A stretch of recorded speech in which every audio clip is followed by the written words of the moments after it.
3,000 years ago, a war erupted that would echo through eternity, not for conquest, not for power, but for a woman whose beauty could set the world ablaze. The Trojan War stands as the most legendary conflict in human history, where gods walked among mortals, where heroes faced impossible odds, and where an entire civilization burned to ash for a single stolen kiss. This is the story that defined Western civilization, the epic that launched 1,000 ships and ended an age of bronze and blood. But how much of it is truth? How much is myth? And what really happened when the greatest warriors of Greece descended upon the impregnable walls of Troy? Before we uncover the brutal truth behind this ancient mystery, make sure you're subscribed to Wars in History and hit that notification bell. We're taking you on a 3-hour journey through one of history's greatest detective stories, separating legend from reality, myth from archaeological fact. If you love deep dives into the conflicts that shaped our world, you're in the right place. Now, let's step back into the Bronze Age and witness the birth of the legend. The tale of Troy begins not on a battlefield, but at a wedding, in the glittering halls of Mount Olympus where the gods themselves celebrated. It was here, among divine laughter and immortal wine, that the seeds of destruction were planted. The marriage of the sea nymph Thetis to the mortal hero Peleus brought together all the gods of the Greek pantheon in a celebration that should have been joyous. But one goddess was deliberately excluded from the festivities, Eris, the goddess of discord and strife. The Olympians feared her presence would sour the celebration, that her very nature would corrupt the happiness of the occasion. They were right to fear her, but wrong to think they could simply ignore her wrath. Eris arrived uninvited, seething with rage at the insult. She did not storm the hall with thunderbolts or curses. Instead, she employed a weapon far more subtle and infinitely more destructive. Into the midst of the celebrating gods she rolled a golden apple, inscribed with 3 simple words that would doom thousands. To the fairest one. The apple, gleaming and perfect, said to have come from the garden of the Hesperides itself, immediately caught the attention of 3 goddesses, each convinced of her own supreme beauty. Hera, queen of the gods and wife of Zeus, reached for it. Athena, goddess of wisdom and war, claimed it as her own. And Aphrodite, goddess of love and beauty, insisted the apple could belong to no one else. The divine argument that followed threatened to tear Olympus apart. Zeus, caught between his wife, his daughter, and the personification of beauty itself, knew that any choice he made would create a terrible enemy. In an act of political cunning that would prove catastrophic for humanity, he passed the judgment to a mortal. Not just any mortal, but a young shepherd tending his flocks on the slopes of Mount Ida in the land of Troy. His name was Paris, and though he lived as a humble herdsman, royal blood flowed through his veins. He was, though few knew it, a prince of Troy, son of King Priam and Queen Hecuba, exiled as an infant after his mother dreamed he would bring fire and destruction to their great city. The gods, in their infinite wisdom, or perhaps their infinite cruelty, chose him to decide which goddess deserved the golden apple. They chose the very man prophesied to destroy Troy to set the great war in motion. Paris stood on Mount Ida, a young man of extraordinary beauty but simple means, when the messenger god Hermes appeared before him, leading 3 radiant goddesses. Each was so magnificent that mortal eyes could barely withstand their glory. Hermes explained the situation with divine indifference. Paris must choose which goddess was the fairest and award her the golden apple. The shepherd prince, suddenly aware that his next words would make him either the favourite or the enemy of immortal beings, hesitated. But the goddesses did not simply stand and wait for judgment based on appearance alone. Each approached him with an offer, a bribe that revealed not just their vanity, but their understanding of mortal desire. Hera spoke first, her voice carrying the weight of celestial authority. She offered Paris power beyond imagination, dominion over all of Europe and Asia, kingship of the known world, an empire that would make him the greatest ruler in human history. She painted visions of vast armies kneeling before his throne, of tribute flowing from 1,000 conquered cities, of his name spoken with awe from one end of the earth to the other. For a shepherd living in exile, the offer was intoxicating.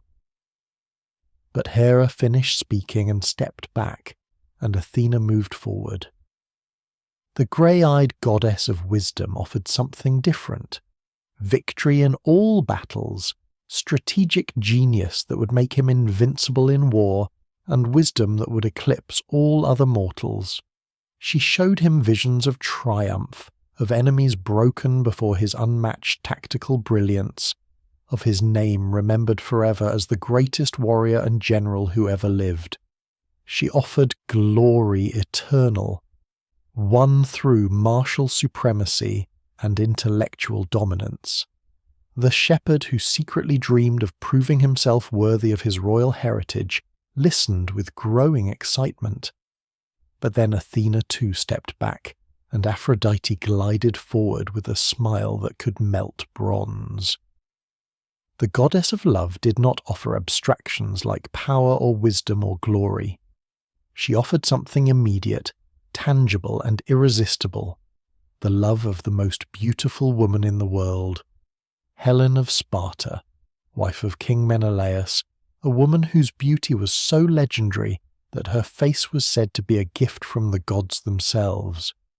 Aphrodite promised that Helen would be his, that she would love him with a passion that transcended duty and honour and marriage vows, that Paris would possess beauty to match his own. For a young man whose heart yearned not for kingdoms or battles, but for love and beauty, there was no real choice at all. Paris awarded the golden apple to Aphrodite. In that moment he made Hera and Athena his eternal enemies, gained the favour of the goddess of love, and set in motion a chain of events that would leave Troy as smoking ruins and fill the Aegean Sea with corpses. The judgment of Paris, made on a mountainside by a shepherd thinking only of love, became the divine spark that ignited the Trojan War. But divine promises require mortal action, and Paris would have to travel to Sparta to claim his prize. Paris returned to Troy, no longer a shepherd but a prince reclaimed by his father Priam. The prophecy of his birth was remembered but dismissed. Surely the young man's return was a blessing, not a curse. He was handsome, charming, and royal. King Priam welcomed his lost son home, and gave him a place of honour in the Trojan court. It was in this capacity, as Prince of Troy, that Paris was sent on a diplomatic mission to Sparta, to the court of King Menelaus and his beautiful wife Helen. Aphrodite had promised, and now she would deliver. Helen of Sparta was no ordinary woman. Ancient sources claimed she was the daughter of Zeus himself, born when the king of gods seduced the mortal leader in the form of a swan. Whether this was literal truth or poetic exaggeration of her divine beauty, every man who saw Helen desired her. Before her marriage, she had been courted by virtually every prince and king in Greece. So many powerful men sought her hand that her earthly father, King Tyndareus of Sparta, feared that choosing one suitor would make enemies of all the others. He required all the suitors to swear an oath.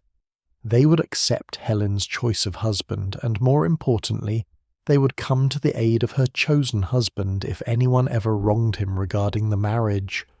This oath, sworn by the greatest heroes and kings of Greece, would become the mechanism by which 1,000 ships were launched. Helen chose Menelaus, king of Sparta, and brother of Agamemnon, the most powerful king in all of Greece. They married and had a daughter, and by all accounts the marriage was happy. But prophecy and divine will care nothing for mortal happiness. When Paris arrived in Sparta as a diplomatic envoy from Troy, Aphrodite set her plan in motion. She filled Helen's heart with overwhelming passion for the Trojan prince. She clouded judgment and inflamed desire. What happened next has been debated for 3,000 years. Was Helen abducted against her will, a victim of Paris's crime and Aphrodite's manipulation, or did she go willingly, abandoning husband and daughter for passion and a new life? The ancient sources disagree. Homer suggests she went willingly, but later regretted it. Other versions portray her as a helpless captive. The truth, lost to time, matters less than the consequence. Helen left Sparta with Paris and sailed to Troy, taking with her a substantial portion of Menelaus's treasure. Whether kidnapped or eloped, Helen's departure from Sparta became the casus belli for the greatest war of the ancient world. When Menelaus discovered his wife had vanished with the Trojan prince, his rage shook all of Greece. But he was no fool. He could not challenge Troy alone. He turned to his brother Agamemnon, king of Mycenae and the most powerful ruler among the Achaean Greeks. Agamemnon saw in this insult an opportunity for something far greater than retrieving one woman. Troy was wealthy beyond imagination, controlling the vital trade routes between the Mediterranean and the Black Sea. Its treasury overflowed with gold. Its walls protected merchants and kings from across the known world. An expedition to punish Troy could become an expedition to conquer and plunder it. Agamemnon seized upon his brother's grievance and transformed it into a call to arms that would unite Greece in a way it had never been united before. The oath that Helen's suitors had sworn now came due. Agamemnon and Menelaus travelled across Greece, calling in the debt, demanding that every king and hero who had sought Helen's hand now take up arms to reclaim her. They invoked honour, they invoked sacred oaths, and where necessary they invoked threats. The response was unprecedented. From every kingdom and city-state warriors answered the call.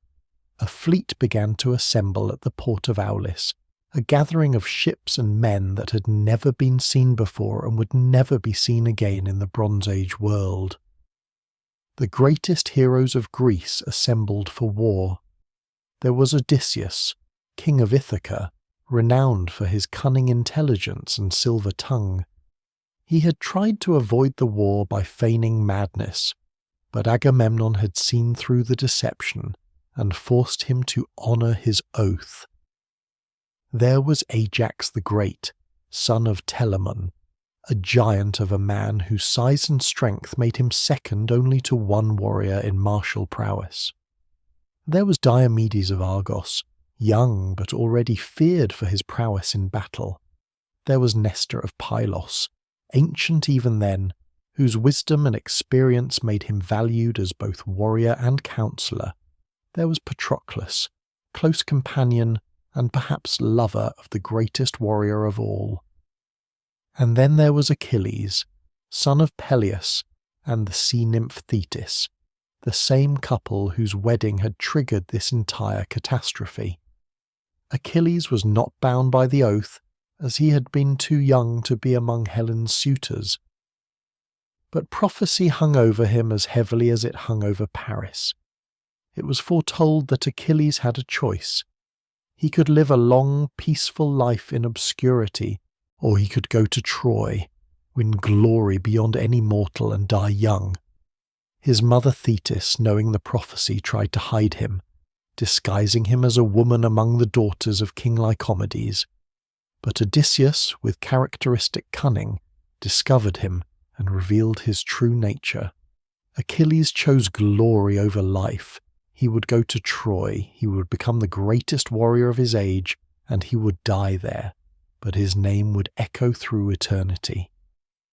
The fleet that assembled at Aulis numbered over 1,000 ships according to tradition, carrying tens of thousands of warriors. It was the largest military expedition the Bronze Age world had ever mounted. But even this vast armada could not sail immediately. The winds refused to blow, trapping the fleet in harbour. The Seer Calchas revealed the terrible truth. Agamemnon had offended the goddess Artemis, and she demanded a sacrifice to release the winds. Not just any sacrifice, but Agamemnon's own daughter, Iphigenia. Faced with abandoning the entire expedition or murdering his child, Agamemnon made the choice that would haunt him forever. He lured Iphigenia to Aulis with the promise of marriage to Achilles, and then he slit her throat on Artemis's altar.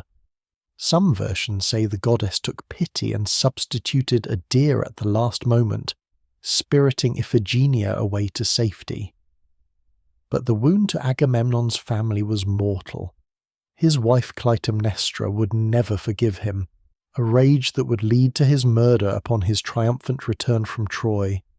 But in the moment, the winds began to blow, and the fleet sailed east toward the coast of Asia Minor and the city of Troy. The Achaean fleet landed on the beaches before Troy, and the warriors disembarked expecting a quick campaign. They were immediately confronted with the reality that would define the next 10 years of their lives.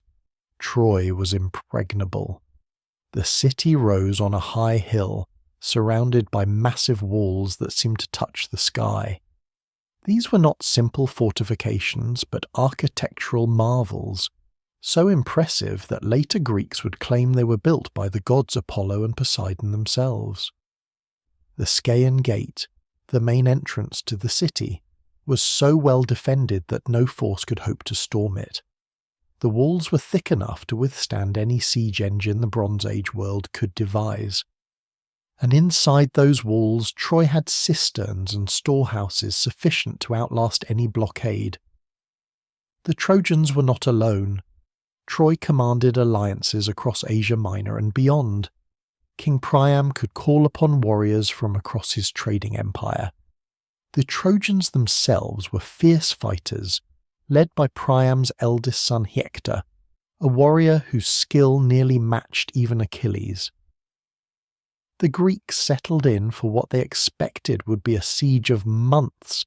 It became a siege of years. The war that followed was not one continuous battle, but rather a grinding, intermittent conflict punctuated by periods of fighting, periods of rest, and periods of raiding the surrounding countryside for supplies. The Achaeans could not storm Troy's walls, but they could ravage the territories that supplied it. They sacked cities allied with Troy, capturing slaves and treasure, slowly tightening the noose. For 9 long years the pattern continued. The Greeks would attack, the Trojans would repel them, both sides would suffer casualties, and the war would grind on with no end in sight. The human cost was staggering. Thousands died in battles beneath Troy's walls. Families back in Greece and Troy alike went without fathers, sons, and brothers who would never return home. The economic toll of maintaining an army abroad for nearly a decade pushed even wealthy kingdoms to their limits. Heroes whose names had been sung in glory halls fell to anonymous spears and arrows. The graves multiplied, and still Troy stood unconquered, its walls unbreached, its people defiant despite the years of suffering. In the 10th year of the siege, the central drama of Homer's Iliad unfolds, a drama not primarily about Greeks versus Trojans, but about Greek versus Greek. Agamemnon, leader of the expedition, seized a woman named Briseis as a war prize from one of the sacked cities. She'd been awarded to Achilles as his share of the plunder. When Agamemnon was forced by the gods to return his own war prize, a woman named Chryseis, to appease Apollo's wrath, he compensated himself by taking Briseis from Achilles. It was a profound insult, a violation of the warrior code that governed the distribution of honour and spoils among the Greeks. Achilles, pride wounded and honour besmirched, withdrew from the fighting. He and his contingent of Myrmidons, the warriors he had brought from his homeland, refused to take the field. He sat by his ships and let the rest of the Greek army face the Trojans without him. It seemed like petulant behaviour, the tantrum of an arrogant young warrior. But Achilles was not just any warrior. He was the greatest fighter alive, the man whose presence on the battlefield could turn the tide of any engagement. Without Achilles, the Greeks began to lose. The Trojans, led by Prince Hector, seized the opportunity. They drove out from their gates in force, pushing the Greeks back toward their ships. Battle after battle went to Troy. The defensive war became an offensive one. Hector's spear and sword carved through Greek ranks. Other Trojan heroes rose to prominence: Aeneas, Sarpedon, Glaucus. The Greeks, despite their numbers and their heroes, found themselves on the brink of catastrophic defeat. The Trojans pushed so far that they reached the Greek ships themselves, threatening to burn the entire fleet and trap the invaders in Asia Minor forever. Desperate, the Greek commanders sent embassies to Achilles, begging him to return to battle. They offered him incredible gifts: gold, horses, cities to rule, and the return of Briseis untouched. Achilles refused them all. His rage at Agamemnon was too great, his sense of dishonour too profound. He told them he would rather sail home to a long, peaceful life than lift a spear for Agamemnon ever again. The embassy returned in failure, and the Greeks prepared for the worst. But Achilles had a beloved companion, Patroclus. Whether friend, cousin, or lover, the sources differ, but all agree their bond was profound.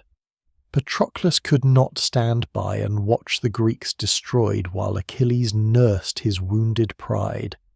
He went to Achilles and begged for permission to enter the battle wearing Achilles' distinctive armour. The plan was simple. The Trojans would see what they thought was Achilles returning to battle and would fall back in fear. Patroclus would drive them from the ships and save the Greek army. Reluctantly, Achilles agreed, but he made Patroclus promise to only push the Trojans back, not to pursue them to the walls of Troy. Patroclus donned the armour of Achilles and led the Myrmidons into battle. The effect was immediate and electrifying. The Trojans, believing Achilles had returned, fell back in terror. Patroclus fought with inspired fury, driving the enemy before him, killing Trojan champions, pushing all the way back across the plain toward Troy itself. But in his battle fury, he forgot Achilles' warning. He pursued too far, drove too close to the walls, and there, beneath the gates of Troy, Prince Hector faced him in combat. The duel was brutal and swift. Patroclus was a fine warrior, but he was not Achilles. Hector's spear found its mark, piercing through the armour that belonged to another man. Patroclus fell, and Hector, realizing his opponent was not the warrior he had feared, stripped the body of Achilles' armour as a war trophy. The Trojans surged forward to claim the corpse, but the Greeks fought desperately to recover their fallen champion. In one of the most savage melees of the entire war, the battle raged over Patroclus's body, Greeks and Trojans dying in heaps to claim or protect the fallen warrior. Finally, Ajax and Menelaus managed to recover the corpse and carry it back to the Greek camp, though the armour was lost to Hector. The news reached Achilles like a thunderbolt. Patroclus was dead, killed by Hector, stripped of the armour Achilles himself had lent him. The rage that had burned in Achilles toward Agamemnon was nothing compared to the grief and fury that consumed him now. His withdrawal from the war had led directly to his beloved companion's death. His pride had cost him everything that mattered. In that moment, Nothing else existed for Achilles except the need for vengeance against Hector. His mother Thetis, rising from the sea, knew what this meant. If Achilles returned to battle to kill Hector, he would fulfill the prophecy. He would die at Troy. She begged him to reconsider, to remember that he could still sail home and live a long life. Achilles did not care. Patroclus was dead. Life without vengeance was meaningless. He would kill Hector, and if that meant dying himself, so be it. Thetis, seeing her son's determination, could only help him.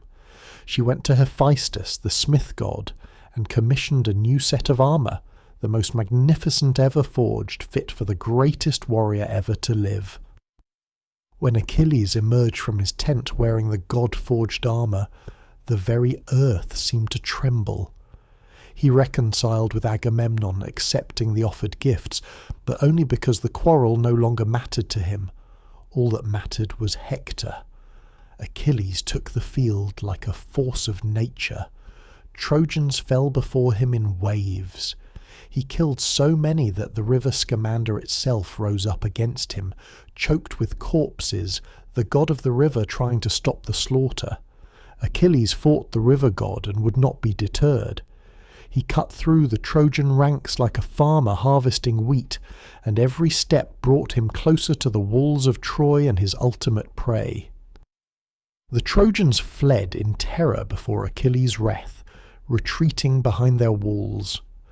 Only Hector remained outside the Scaean gate, standing alone to face the Greek champion. His father Priam and his mother Hecuba begged him from the walls to come inside, to not throw his life away in single combat with a warrior aided by the gods themselves. Hector refused. He had killed Patroclus. He wore the armour he had stripped from the corpse. He would not hide behind walls like a coward. He was Troy's greatest defender, the prince and protector of his people. He would face Achilles. But when Achilles appeared, divine armour blazing in the sun, spear thirsting for blood, something in Hector's courage faltered. He ran. 3 times Achilles chased him around the walls of Troy while both armies watched in stunned silence. Gods intervened to prevent either man from gaining advantage, prolonging the chase until Athena, still nursing her grudge from the judgment of Paris, played a cruel trick. She appeared to Hector disguised as his brother Deiphobus, offering to stand with him against Achilles. Believing he had support, Hector finally stopped running and turned to face his pursuer. The duel, when it came, was swift and brutal. Hector hurled his spear first. It struck Achilles' god-forged shield and bounced off harmlessly. Hector turned to his brother for another spear, only to find himself alone. Deiphobus had been a phantom. Realizing he had been deceived by the gods and abandoned to his fate, Hector drew his sword and charged. Achilles, knowing every weakness in the armour that had once been his own, drove his spear through the gap at Hector's collarbone. The Trojan prince fell, mortally wounded but still conscious. With his dying breaths, Hector begged Achilles to return his body to his family for proper burial rites. Achilles refused with cold fury. He had not come for honourable combat, but for vengeance. As Hector died, Achilles stripped his corpse and did something that horrified both Greeks and Trojans. He pierced Hector's ankles, threaded ropes through the wounds, tied the body to his chariot and dragged it around the walls of Troy while Hector's family and people watched in horror from the ramparts. For days afterward, Achilles continued to defile the corpse, dragging it around Patroclus's funeral barrow, refusing burial rites, consumed by grief and rage that would not abate even in victory. The gods themselves were offended by Achilles' treatment of Hector's body. Apollo preserved the corpse from decay and corruption, while the gods debated how to end the desecration. Finally, Zeus sent Thetis to command Achilles to accept ransom for the body. That night, King Priam himself, ancient and broken by grief, came secretly to Achilles' tent, guided by Hermes. The old king knelt before the man who had killed his son and begged for the return of Hector's body. He kissed the hands that had murdered his child. It was a moment of profound humanity in the midst of inhuman war. Achilles, seeing Priam's grief, finally remembered his own humanity. He saw in the old king his own father, whom he would never see again, for he knew his death was coming soon. He wept with Priam, granted his request, and gave him Hector's body. He even agreed to a truce so that Troy could give its greatest hero a proper funeral. For a brief moment, enemies remembered that they were all mortal, all subject to suffering and death, all human beneath the armour and rage. The death of Hector was a catastrophic blow to Troy, but the city still stood. Its walls remained unbreached. Reinforcements came from Troy's allies. The war ground on. Achilles continued to dominate the battlefield, killing Trojan champions and allies with seeming ease. He slew the Amazon queen Penthesilea when she came to aid Troy with her warrior women. He killed Memnon, king of Ethiopia and son of the goddess Eos, in single combat. Each victory added to his legend, but each victory also brought him closer to the fate prophesied for him. The prophecy came true not in glorious combat with another great hero, but in a way that seemed almost anticlimactic for such a warrior. Paris, the prince whose judgment had started the war, the man often dismissed as a coward and seducer rather than a fighter, shot an arrow from the walls of Troy. Guided by the god Apollo, who still harboured enmity toward the Greeks, the arrow struck Achilles in his heel, the one vulnerable spot on his body. Why his heel? The myths say that when his mother Thetis tried to make him immortal by dipping him in the river Styx, she held him by the heel, leaving that one spot untouched by the magical waters. Whether the story's later invention or ancient truth, the symbolism resonates. Even the greatest warrior had a fatal weakness. The arrow wound proved mortal. Poison or divine will, Achilles died from a struck heel, cut down at the height of his glory just as prophesied. His death devastated the Greek army. Ajax and Odysseus fought through Trojan ranks to recover his body and bear it back to the camp. The funeral games held for Achilles were spectacular, but his death created a crisis. Who would inherit his magnificent armour? Who would become the new champion of the Greeks? Ajax, the second greatest warrior, believed the armour was rightfully his, but Odysseus, with his silver tongue and political connections, argued that his cunning and strategic contributions made him the worthier heir. When the Greek commanders awarded the armour to Odysseus, Ajax was driven mad with rage and shame. In his madness he slaughtered a flock of sheep, believing them to be his fellow Greeks.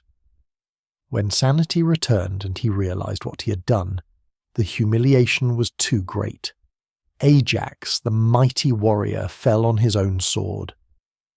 With Hector and Achilles both dead, with Ajax destroyed by shame, with the war now stretching beyond a decade, the Greeks faced a terrible reality. They could not breach Troy's walls through force. The city was too strong, too well defended, too well supplied from the sea. If the war was to be won, it would require not strength, but cunning. It would require the mind of Odysseus. The stratagem that finally ended the war has become the most famous deception in history. Odysseus conceived a plan that was audacious, brilliant, and deeply treacherous. The Greeks would build an enormous wooden horse, large enough to hold a contingent of their best warriors in its hollow belly. They would leave it on the beach as an offering to the gods, specifically to Athena, to grant them safe passage home. Then the entire Greek fleet would sail away, giving every appearance of abandoning the siege after 10 years of failure. But they would not sail home. They would sail to the nearby island of Tenedos and wait hidden from view. Meanwhile, the warriors inside the horse would wait for darkness, emerge, and open Troy's gates from within, allowing the army to return and sack the city. The plan required the Trojans to do one thing: bring the horse inside their walls. To ensure they would, the Greeks left behind a man named Sinon, a volunteer who would pose as a deserter and sell the deception. The Greek army departed, and when the Trojans emerged cautiously from their gates the next morning, they found the vast Greek camp abandoned, the enemy gone, and only a giant wooden horse remaining. Sinon was captured and dragged before King Priam. He spun a masterful lie, claiming the Greeks had indeed given up and sailed for home, that the horse was an offering to Athena to appease her anger, and that they had deliberately made it too large to fit through Troy's gates, because an oracle had said if Troy took the horse inside the city, they would become invincible in future conflicts. The Trojans debated fiercely. Laocoon, a priest of Apollo, warned them that it was obviously a trick. He shouted the words that would echo through history: "I fear the Greeks even when they bear gifts." He threw a spear at the horse's side, and some versions say it struck with a hollow thump that should have revealed the truth. But at that moment, whether by divine intervention or terrible coincidence, sea serpents emerged from the ocean and killed Laocoon and his sons before the assembled Trojans. The people took it as a sign that the gods were angry at his sacrilege against the offering. Cassandra, daughter of Priam and a prophetess cursed so that her true visions would never be believed, screamed that the horse meant death and fire and destruction. No one listened to her either. The decision was made. The Trojans would bring the horse into their city. They had to partially dismantle their own walls to get it through, but their joy at apparent victory outweighed caution. They dragged the massive wooden horse through the streets of Troy in celebration, singing and dancing and drinking, reveling in the end of the war they believed they had won by endurance. The horse was brought to the city centre, and Troy held the greatest celebration in its history. They feasted and drank late into the night, and eventually, exhausted and drunk, the Trojans fell asleep. In the darkness, Sinon crept to the horse and gave the signal. Inside, Odysseus and the 30 or 50 Greek champions, cramped and suffocating after hours hidden in the wooden belly, finally emerged. They included the greatest remaining Greek warriors: Odysseus himself, Menelaus, whose wife had started the war, Neoptolemus, the son of the dead Achilles, come to claim his father's vengeance, Diomedes, and others.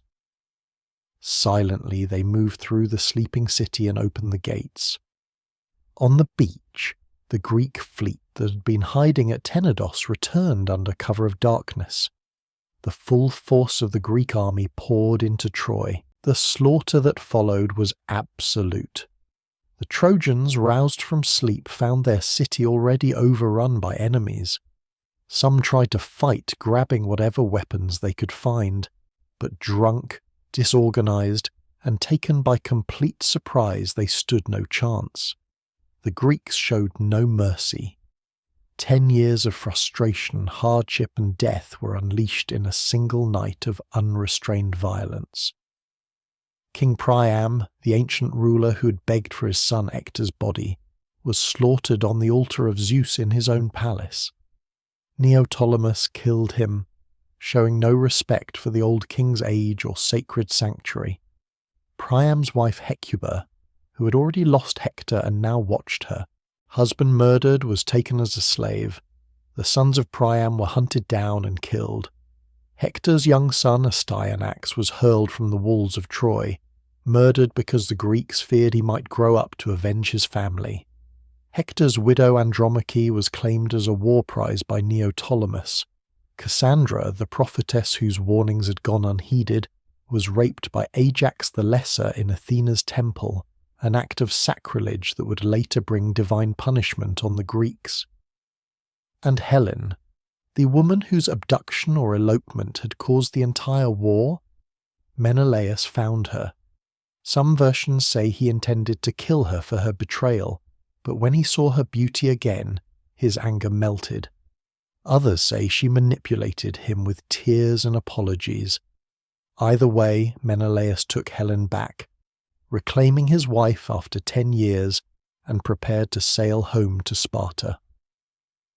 Whether she went willingly this time or as a prisoner, whether she regretted Paris or regretted being taken back, the sources disagree.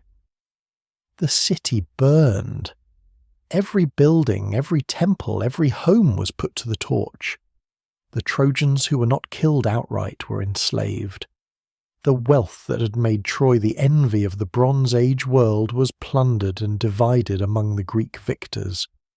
By dawn, the great city that had stood for generations, that had withstood a decade of siege, that had seemed invincible behind its godlike walls, was nothing but smoking ruins. The Trojan War was over. The Greeks had won. But victory came with a terrible price.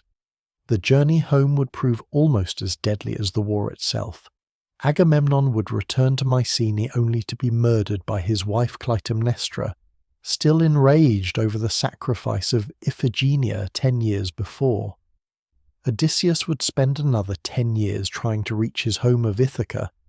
Facing monsters and divine obstacles, his entire crew eventually lost. Many Greek heroes would die in storms at sea, punishment from the gods for the sacrilege and excess of Troy's destruction. The war that was supposed to bring glory and plunder had instead weakened and exhausted the victors nearly as much as it had destroyed the defeated. And as for Troy, the city would be rebuilt eventually, but never again would it reach its former glory. The destruction was so complete, the trauma so profound, that the very name Troy became synonymous with catastrophic war and tragic downfall. The legend of the Trojan War, passed down through oral tradition for generations before Homer ever put it to verse, became the foundational myth of Western civilization. It gave us our understanding of heroic valor and tragic hubris, of honor and shame, of the terrible price of pride and passion. This is the legend as Homer and countless other poets told it, an epic of gods, heroes, and catastrophic destruction. But how much of it is true? That is what we're about to investigate. In part 2, we'll leave the realm of mythology and enter the world of archaeology, exploring how Heinrich Schliemann discovered the real Troy. But before we dig into the evidence, conducting this kind of deep research often means accessing digital archives and sources from all over the world. I use NordVPN to ensure my connection is secure while I conduct this research. It protects my data and privacy, which is essential in the modern world. If you want to browse securely and support the channel at the same time, check the link in the description or the pinned comment for an exclusive deal. Now let's move from legend to evidence, from poetry to archaeology, and begin our investigation into the brutal truth behind the myth. Heinrich Schliemann was not trained as an archaeologist. He had no university education in classics or ancient history, no formal credentials from any academic institution. He was a merchant, a businessman, a self-made millionaire who had earned his fortune through trade in commodities during the Crimean War and the California Gold Rush. By the standards of professional archaeology, which was just beginning to emerge as a scientific discipline in the mid-19th century, Schliemann was an amateur, an outsider, a treasure hunter motivated more by romantic obsession than scholarly rigor. The academic establishment viewed him with suspicion and often outright disdain. Yet this untrained amateur would make one of the most significant archaeological discoveries in human history, fundamentally changing our understanding of the ancient world and proving that Homer's epics, dismissed as pure fiction, contained kernels of historical truth buried beneath layers of mythological embellishment. Schliemann's obsession with Troy began in childhood. According to his own possibly embellished autobiography, his father gave him a book of history that included an illustration of Troy in flames, with Aeneas carrying his father from the burning city. The young Schliemann, only 7 years old, reportedly declared that such magnificent walls could not have disappeared completely, that Troy must still exist somewhere beneath the earth, waiting to be discovered. Whether this childhood epiphany occurred exactly as Schliemann later claimed, or whether it was a romantic reconstruction designed to make his life story more heroic is debatable. What is certain is that by the time he had made his fortune and could pursue whatever passion he desired, Schliemann had become utterly convinced that Troy was not mythology, but history, and that the city Homer described in the Iliad could be found and excavated. The conventional wisdom of the mid-19th century held that the Trojan War was entirely fictional, a mythological tale with no basis in historical reality. Yes, there had been Bronze Age civilizations in Greece. That much was known from fragments of Mycenaean ruins and scattered artifacts. But Homer's poems were composed perhaps 400 years after the supposed events of the Trojan War, passed down through oral tradition for generations before being written down. Surely such tales had been transformed beyond recognition, embellished with gods and magic and supernatural elements, until any historical core had been lost completely. Professional scholars treated the Iliad and Odyssey as literature, as mythology, as windows into the Greek worldview, but certainly not as historical documents that could be used to locate actual places. Schliemann disagreed fundamentally. He believed that Homer's poetry, beneath the divine interventions and heroic exaggerations, described real places, real people, and real events. He would stake everything on that belief. The question that had puzzled classical scholars for centuries was simple, yet seemingly impossible to answer. If Troy had been real, where was it? The ancient sources placed it somewhere in northwestern Asia Minor, in a region the Greeks called the Troad, near the mouth of the Hellespont, the strait now known as the Dardanelles. But this was an enormous area, and thousands of years had passed since the Bronze Age. Any ruins would be buried, overgrown, or destroyed. Several sites had been proposed over the centuries, but none had produced convincing evidence. By the 1860s, most scholars had given up the search as pointless, convinced they were looking for something that had never existed. Schliemann approached the problem with the mindset of a businessman conducting market research. He studied the ancient texts obsessively, reading Homer in the original Greek, analysing geographical descriptions, calculating distances and travel times mentioned in the poems. He read every ancient historian who had commented on Troy's location, from Strabo to Pausanias. He examined maps of the region, noting the placement of rivers, mountains, and coastlines. His methodology, though unconventional, was thorough. If Homer's geography could be trusted in its basic outlines, if the poet had been describing a real landscape even while telling a mythological story, then the clues to Troy's location were hidden in the text itself. In 1868, Schliemann travelled to the Troad region to conduct his own survey. The prevailing theory among the few scholars who still believed Troy might have existed placed it at a site called Bunabashi, about 8 miles south of the Dardanelles. The location had springs and some topographical features that seemed to match descriptions in Homer. Schliemann visited Bunabashi and immediately rejected it. His reasons were characteristically literal and direct. Homer described warriors running around Troy's walls multiple times during Hector's flight from Achilles, but Bunabashi sat atop steep hills that would make such running impossible. Homer described 2 springs at Troy, one hot and one cold, but Bunabashi had far more than 2 springs, and none showed temperature differences. The distance from the Greek ship's position to the city in Homer seemed to be much shorter than the distance to Bunabashi. On point after point, Schliemann found the site inconsistent with Homer's descriptions. But there was another candidate, a site that few scholars took seriously. About 4 miles from the coast of the Dardanelles stood a hill called Hisarlik, an unremarkable mound in a strategic position overlooking the plain. Local tradition held that this was Troy, but local tradition is often wrong, shaped more by wishful thinking than historical memory.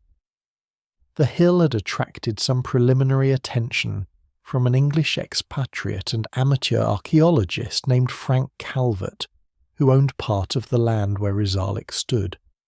Calvert had conducted small-scale excavations on his property and become convinced that Troy lay beneath the mound.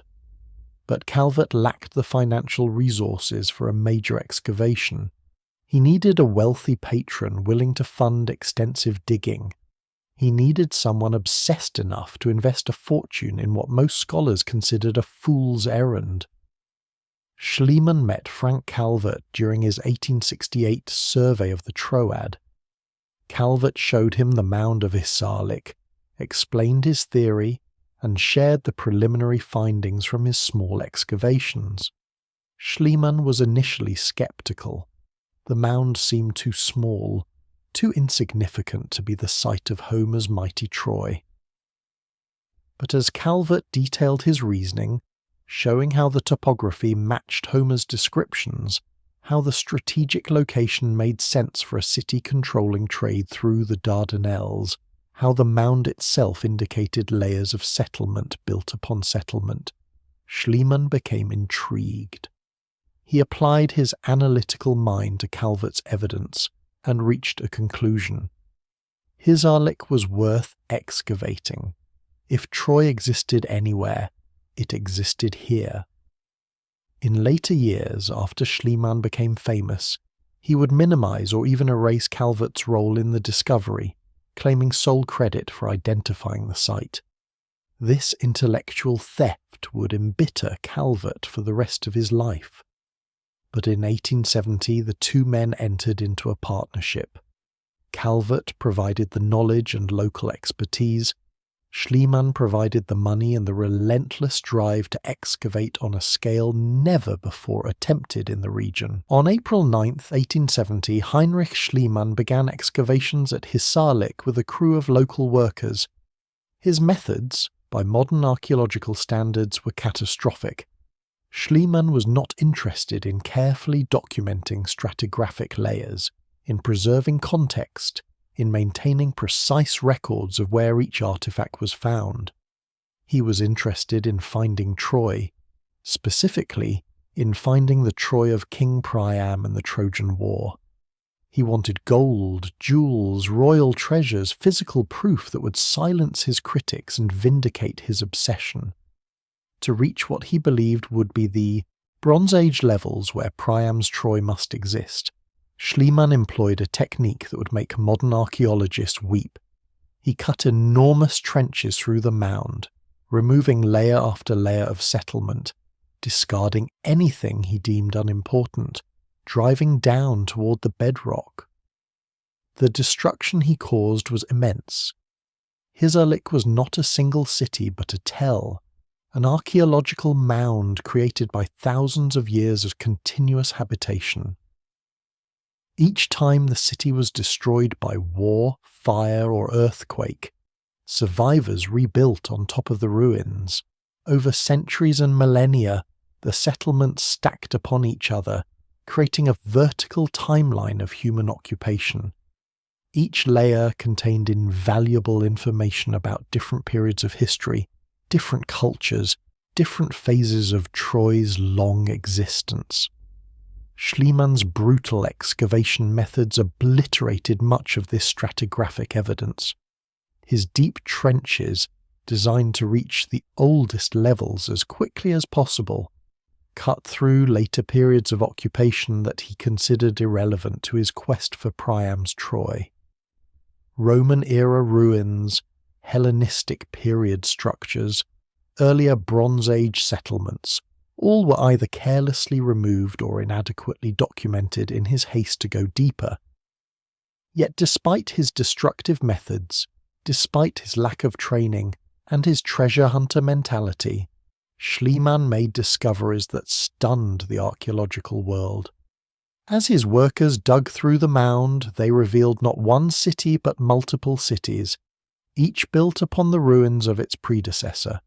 Schliemann eventually identified 9 distinct layers of settlement, 9 different cities that had occupied this strategic hilltop over millennia. The sophistication of the urban planning, even in the earliest layers, was remarkable. These were not primitive villages but complex organized settlements with defensive walls, public buildings, residential quarters, and evidence of long-distance trade. Each layer told a story of construction, habitation, destruction, and renewal. A cycle repeated across thousands of years of human history compressed into a single mound.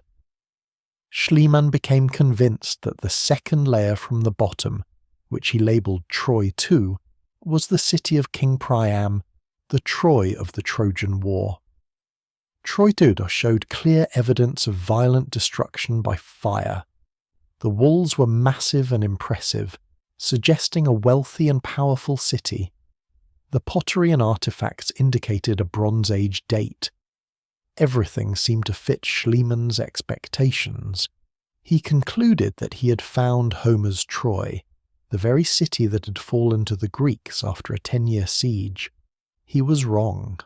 Later analysis would show that Troy the Coup dated to around 2500 BC, 1,000 years too early to be the city of the Trojan War. But in 1871 and 1872, Schliemann believed he had succeeded in his quest, and he redoubled his efforts to find the treasures he was certain must lie buried in, the ruins of Priam's palace. On May 31, 1873, Heinrich Schliemann made the discovery that would cement his fame and ignite his critics' fury in equal measure. According to his own account, he was supervising the excavation of a deep trench in the Troy II layer when he noticed something glinting in the debris near the fortification walls. A flash of gold caught his eye in the morning sunlight. Recognizing immediately that this could be the find of a lifetime, and fearing that his Turkish workers would steal anything of value they discovered, Schliemann did something audacious. He called an unexpected break, sending all the workers away from the trench. Then, with only his wife Sophia to assist him, he spent hours frantically digging out what would become known as Priam's treasure. The hoard was spectacular beyond his wildest dreams. Gold diadems of intricate workmanship, earrings, bracelets, rings, buttons, and thousands of gold beads and ornaments, silver vessels and vases, copper weapons and tools, bronze battle axes. The collection included over 8,700 individual pieces of jewellery and precious metals. The craftsmanship was extraordinary, demonstrating a level of metallurgical skill and artistic sophistication that proved beyond any doubt that this was the treasure of a wealthy, powerful civilization. Schliemann had his physical proof. He had tangible evidence that Homer's Troy was not myth, but historical reality. He had found, or so he believed, the very treasures that King Priam might have hidden, as the Greeks finally breached Troy's walls. The story of how Schliemann and Sophia removed the treasure from Turkey has become legend in its own right.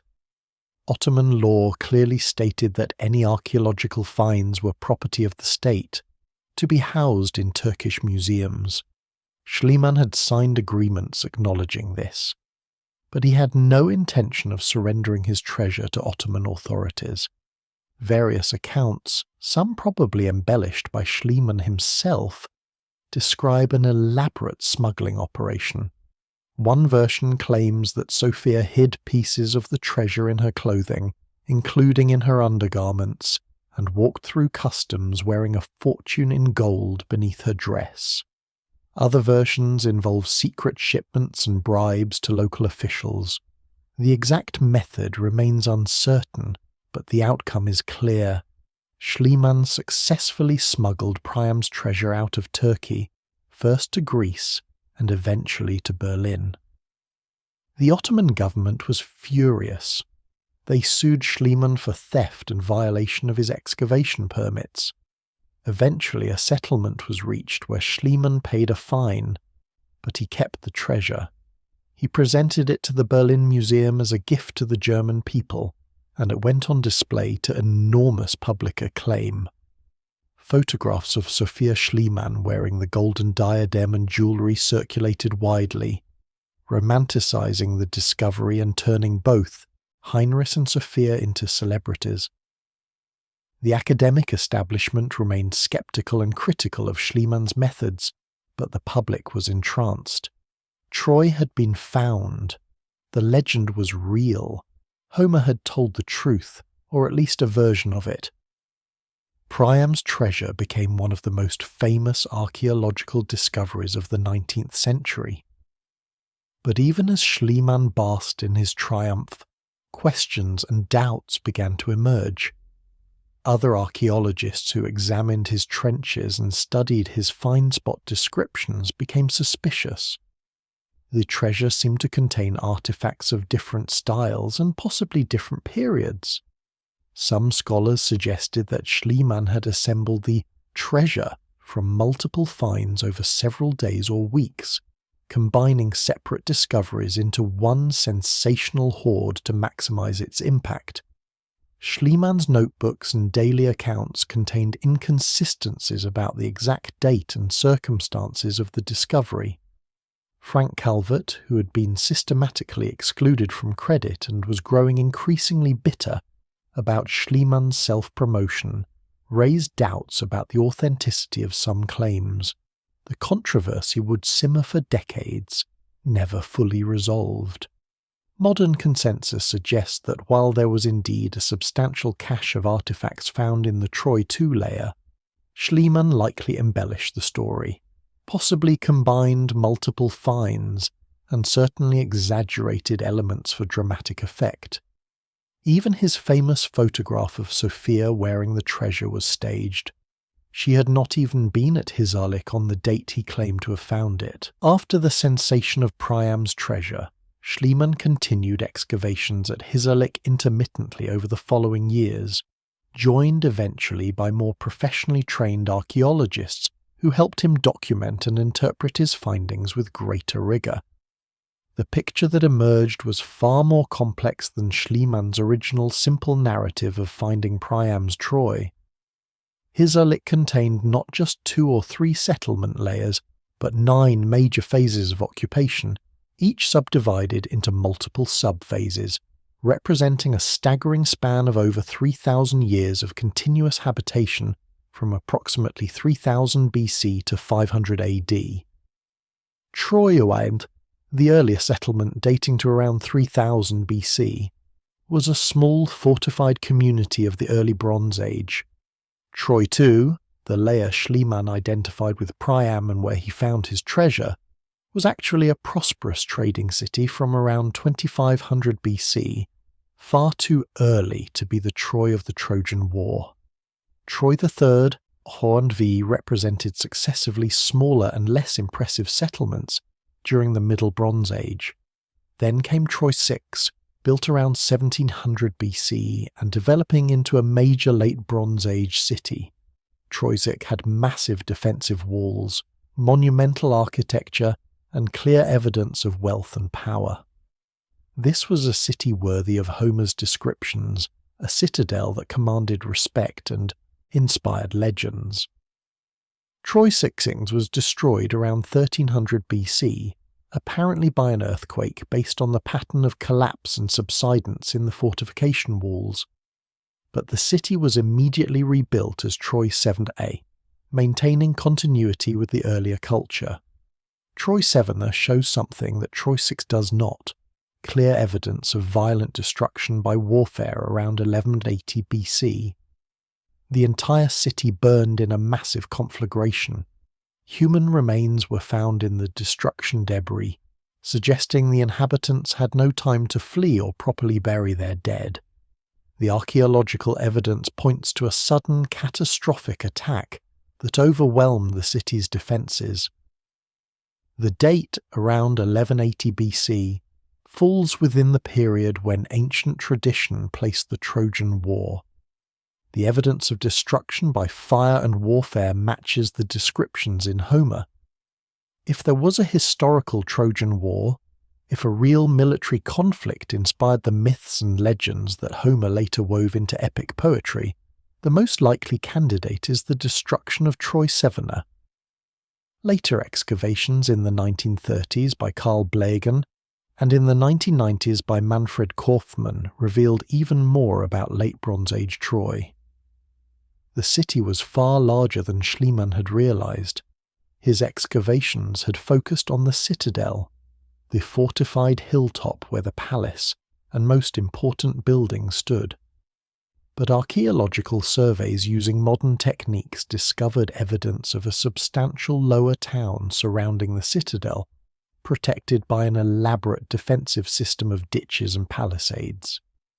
At its height, Troy 667a may have been home to 5,000 to 10,000 people, making it one of the significant cities of the Late Bronze Age world. This was not some minor settlement but a genuine urban centre, wealthy from trade, strategically positioned to control maritime traffic between the Mediterranean and the Black Sea. Exactly the kind of city that would attract the envious attention of ambitious kings and inspire legends of a great war. The later cities, Troy 8 and Nice, represented Hellenistic and Roman periods.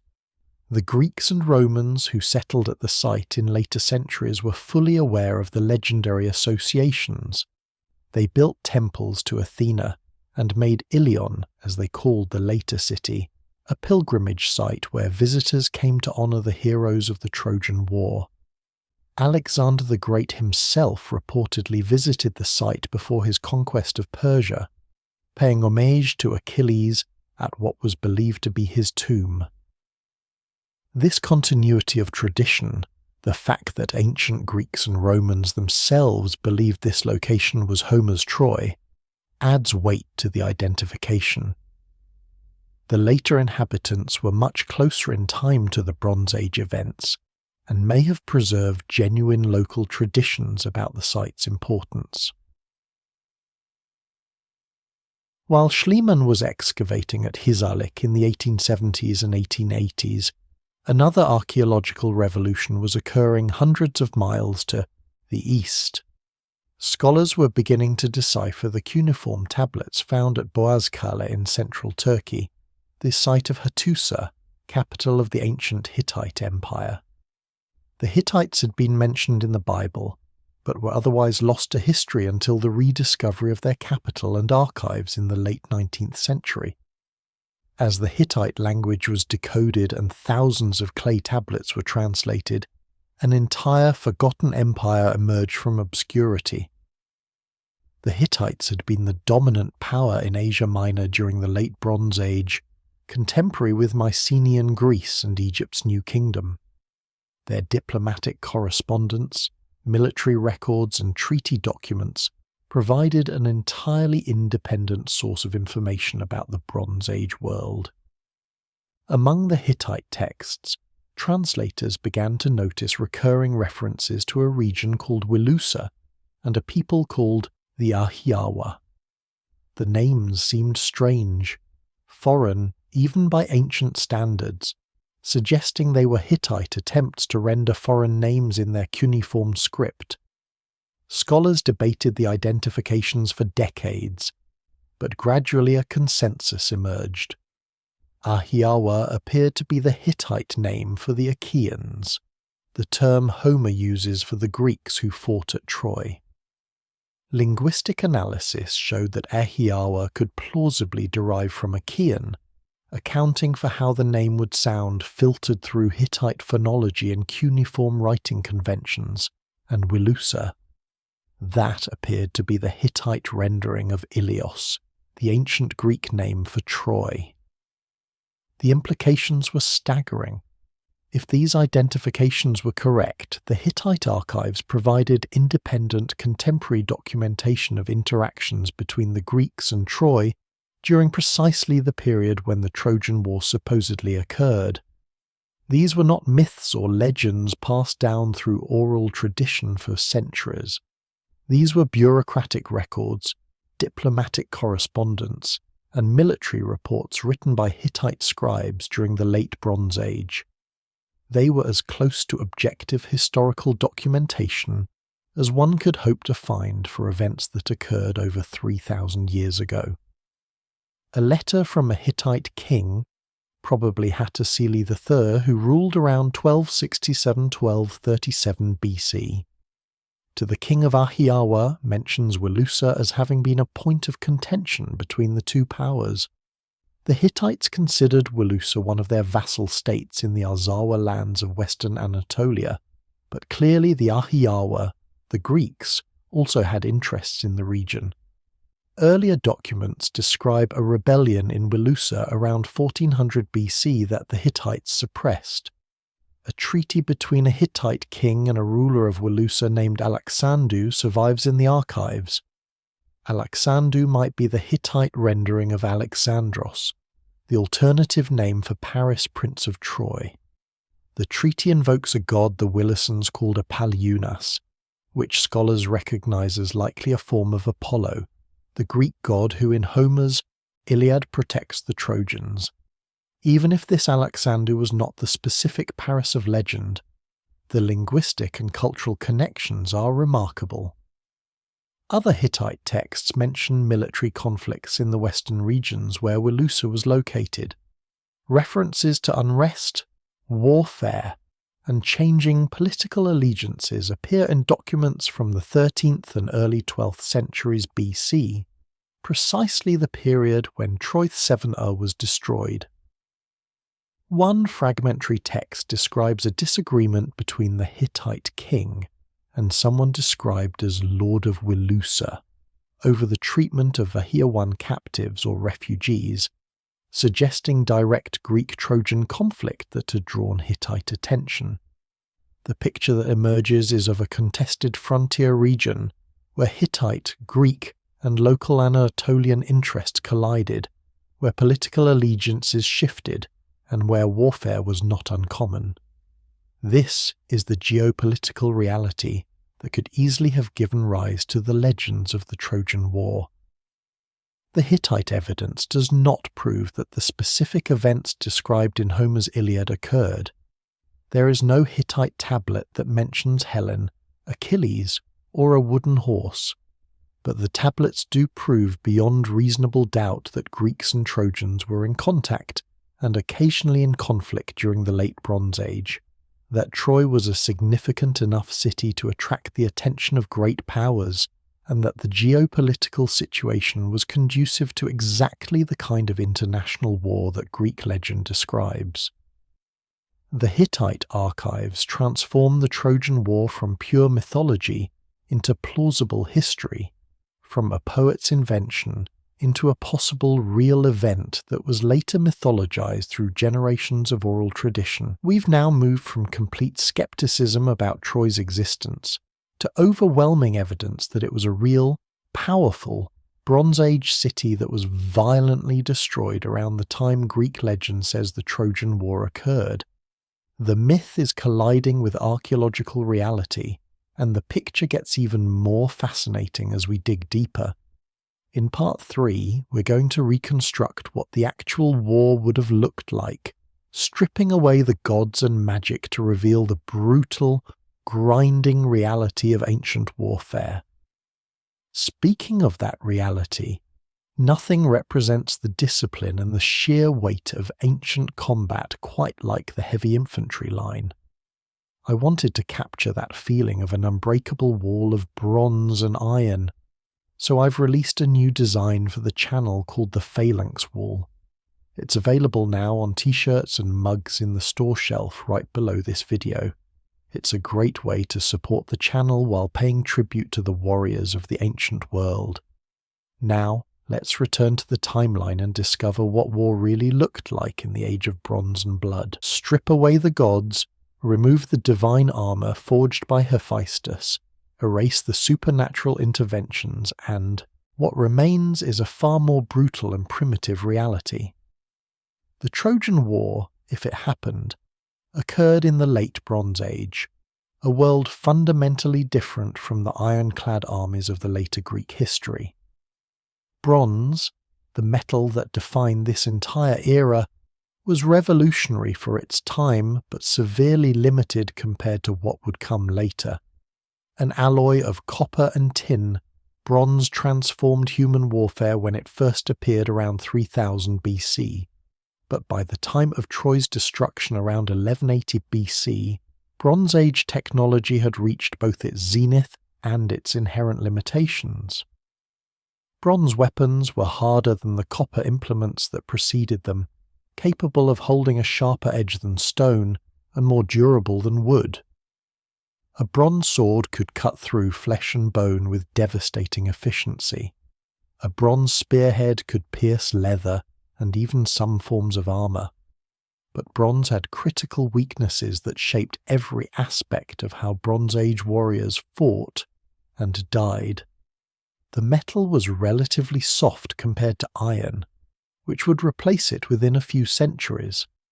Bronze blades bent under stress, required constant resharpening, and could shatter if they struck hard objects at the wrong angle. A bronze sword meeting another bronze sword in combat would nick and deform both blades rapidly. Archaeological evidence shows Bronze Age swords with extensive damage patterns along their edges, clear signs of blade-on-blade impacts during real combat, followed by repeated resharpening that gradually shortened the weapon over its useful life. The composition of bronze itself presented challenges.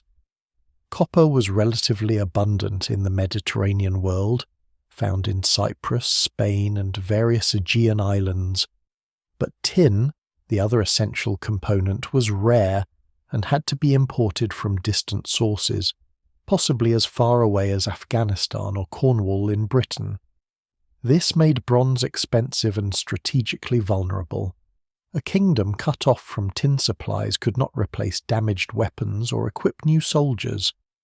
The Mycenaean palaces maintained careful inventories of bronze objects, recorded on linear B tablets, treating the metal as the precious strategic resource it was. Broken weapons were melted down and recast rather than discarded. The economics of bronze meant that only relatively wealthy societies could field large armies equipped with metal weapons. Common soldiers, conscripts from farming villages, might carry bronze-tipped spears but still relied heavily on leather armor, wooden shields, and stone or bone for many of their tools. The warriors Homer described clashing in single combat, their bronze armor gleaming in the sun, their divine weapons never breaking or dulling, represented an idealized fantasy. Real Bronze Age combat was a desperate grinding affair where weapons required constant maintenance, where a bent sword or broken spear tip could mean death, where the warrior who conserved his equipment and knew when to thrust rather than slash had a survival advantage over the hero who fought with reckless abandon. The metallurgical realities of the Bronze Age dictated tactics, strategies, and the very nature of how wars were fought. Understanding bronze means understanding why the Trojan War, if it happened, would have been fought very differently from how Homer described it. The Mycenaean Greeks who besieged Troy were not the hoplites of classical Greek warfare. not the uniform ranks of citizens in identical bronze corselets carrying standardized shields. Mycenaean warfare was the domain of an aristocratic warrior elite, heroes who could afford the expensive bronze equipment that marked them as superior to common soldiers. Our understanding of what these warriors looked like, how they protected themselves, and how they fought comes from a combination of archaeological finds, artistic representations, and the descriptions in Linear B Palace archives. The picture that emerges is of a complex, evolving military culture that varied considerably depending on period, region, and social status.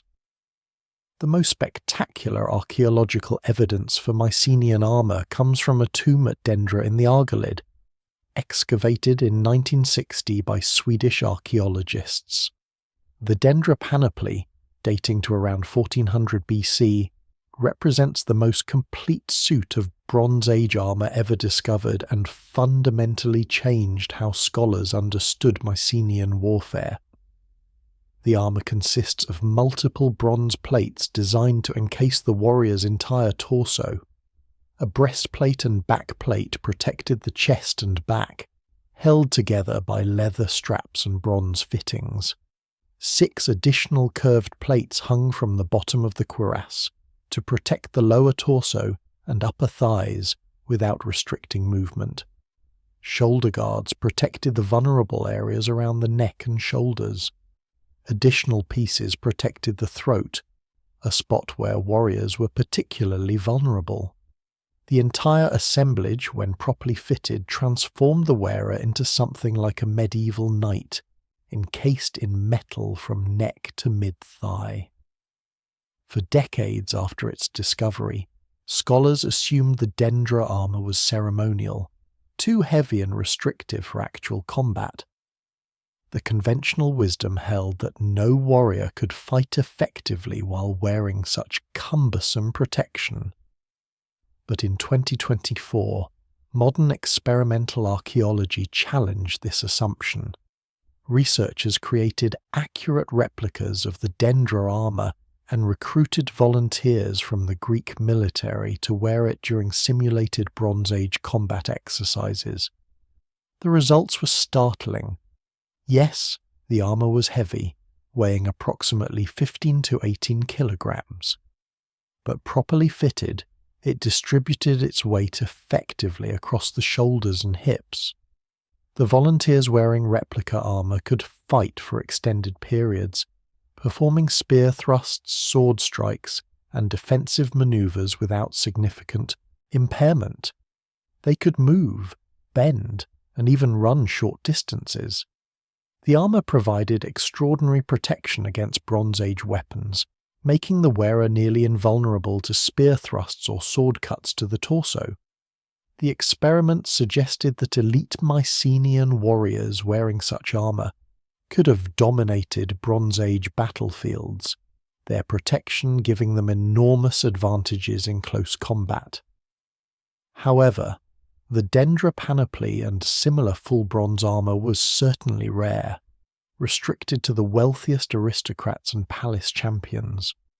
The bronze alone required to create such a suit represented a significant portion of a small kingdom's metal reserves. Most warriors, even elite ones, relied on different protection. Linen armour, made from multiple layers of cloth soaked in glue and laminated together, provided surprisingly effective protection at a fraction of the cost. Experiments with reconstructed linen armour show it could stop arrows and resist sword cuts, though it was vulnerable to powerful spear thrusts. Leather armour, boiled and hardened or reinforced with bronze scales or studs, offered another option. Mycenaean art frequently depicts warriors wearing what appears to be simple tunics, possibly representing leather or linen armour that artistic conventions rendered less detailed than the shining bronze pieces. Shields were essential to Bronze Age combat. The earliest Mycenaean warriors used enormous shields that covered most of the body, depicted in Minoan and early Mycenaean art. These tower shields were tall, rectangular, and curved to wrap around the user's body, offering extensive protection but requiring one hand to carry, making them unsuitable for throwing weapons. The famous figure-eight shield, with its distinctive double-curved shape, appears constantly in Mycenaean iconography, and may have had religious significance beyond its practical function. By the later Bronze Age, shields became smaller and more manageable. Round shields and smaller rectangular shields appear in warrior depictions from the 13th century BC, suggesting a shift toward more mobile combat styles. These shields were typically constructed from multiple layers of leather, stretched over a wooden frame, sometimes reinforced with bronze bosses or rims. A warrior's shield was as important as his weapons, the difference between life and death in close combat. Helmets evolved dramatically over the Mycenaean period. The most famous type, immortalized in Homer's description of Odysseus's helmet, was made from boar's tusks. Creating a boar's tusk helmet required killing 20 to 40 wild boars and carefully cutting and shaping their curved tusks into thin plates that were then attached in overlapping rows to a leather cap. The result was surprisingly effective protection, the hard, dense tusk material capable of deflecting sword cuts and absorbing impacts. The helmets were also spectacularly intimidating, the rows of white tusks gleaming against the leather, proclaiming the wearer's prowess as a hunter and his wealth. Archaeological finds and artistic depictions show boars' tusk helmets with various decorative elements: bronze cheek guards, horsehair plumes, metal horns or crests. Later, bronze helmets began to appear, sometimes fashioned to resemble boars' tusk helmets in style, even though they were made entirely of metal. These bronze helmets were conical or rounded, often with cheek guards and elaborate crests, and represented the pinnacle of Bronze Age protective technology. The spear was the primary weapon of Bronze Age warfare, the tool that dominated battlefields from the Aegean to Anatolia to Egypt. Mycenaean spears consisted of wooden shafts between 2 and 3 meters long, tipped with bronze spearheads that were socketed onto the shaft and secured with rivets or binding. The spearheads themselves varied in design depending on intended use. Longer, narrower heads were designed for thrusting to penetrate armor and shields. Broader, leaf-shaped heads could be used for both thrusting and cutting, more versatile but less effective against armored opponents. Archaeological evidence and artistic depictions show Mycenaean warriors using spears in multiple ways. Some clearly threw their spears as javelins before closing to melee range. Others wielded the spear two-handed in close combat, using it as a thrusting weapon to keep enemies at distance. Still others carried the spear one-handed with a shield, sacrificing reach for protection. The versatility and reach of the spear made it the logical primary weapon for most combat situations. A warrior with a spear could engage enemies before they closed to sword range, could keep multiple attackers at bay, and could threaten opponents over or between shields. Spears were also relatively inexpensive to produce compared to swords. The bronze spearhead required far less metal than a sword blade, and wooden shafts could be replaced easily when broken. A palace armory could equip many more warriors with spears than with swords. The Linear B tablets from Mycenaean palaces record hundreds of spearheads in storage, evidence of standardized production and military planning on an impressive scale. The sword, despite its prominence in heroic poetry, was likely a secondary weapon for most Bronze Age warriors, drawn when the spear was lost, broken, or when combat became too close for the longer weapon to be effective. But this secondary status should not diminish the sword's importance or sophistication. Bronze Age swordsmiths had developed their craft to a high art, creating weapons that were effective, beautiful, and in some cases, technical marvels. The most common Mycenaean sword types were designed primarily for thrusting rather than slashing. The long narrow blades tapered to sharp points, optimized for penetrating gaps in armor or shields. These swords typically measured between 60 and 90 centimeters in length, with the blade and hilt constructed as a single piece of bronze for maximum strength, then finished with handles of wood, bone, or ivory secured with rivets. Later in the Bronze Age, broader bladed swords designed for cutting appeared, weapons that could deliver devastating slashing attacks. But these cutting swords faced the fundamental limitation of bronze. The metal was simply not hard enough to maintain a sharp edge through repeated impacts against armor, shields, or other bronze weapons. Archaeological analysis of surviving swords shows extensive blade damage, particularly near the tips and along the edges. Many swords display patterns of damage followed by resharpening. The blades gradually shortened over their working lives as damaged sections were ground away. Some swords show catastrophic failures, blades bent at sharp angles, tips broken off, fractures running through the blade.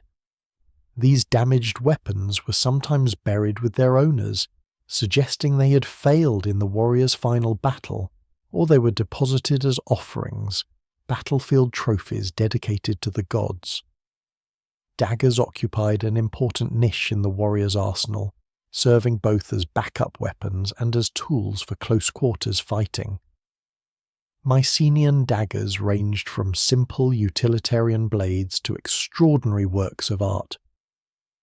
The famous gold-inlaid daggers from the shaft graves at Mycenae depict hunting scenes and warriors in combat, the precious metal hammered and shaped to create detailed images then set into the bronze blades.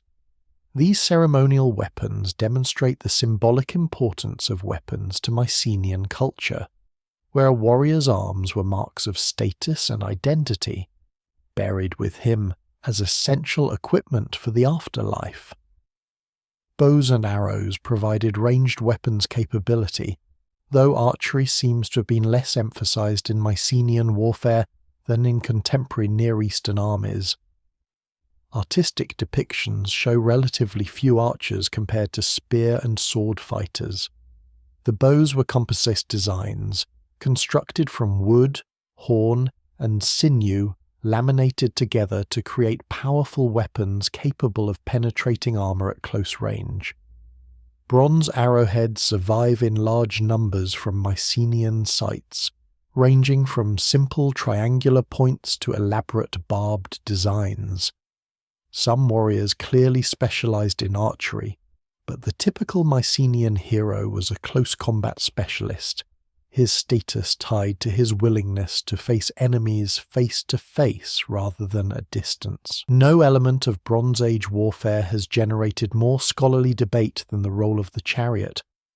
Homer's Iliad depicts heroes riding chariots to battle, using them as mobile platforms from which to fight, sometimes even charging directly into enemy formations.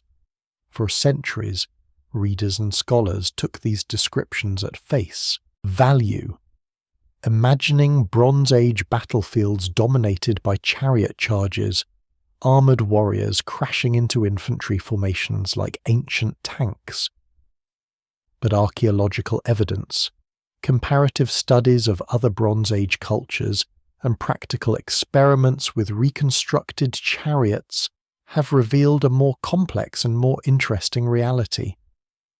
The Mycenaean chariot was a lightweight vehicle, constructed primarily from wood with some bronze fittings, pulled by 2 horses. Archaeological remains and artistic depictions show a design optimized for speed and maneuverability rather than for use as a shock weapon. The chariot body was an open box or platform with waist-high sides, providing minimal protection to the occupants. The floor was typically made from interwoven leather straps rather than solid wood, creating a suspension system that absorbed shocks from rough terrain. The wheels were spoked rather than solid, again prioritizing lightness over strength. The entire vehicle, capable of carrying 2 men plus weapons and equipment, probably weighed between 25 and 35 kilograms, light enough to be carried by the crew if necessary.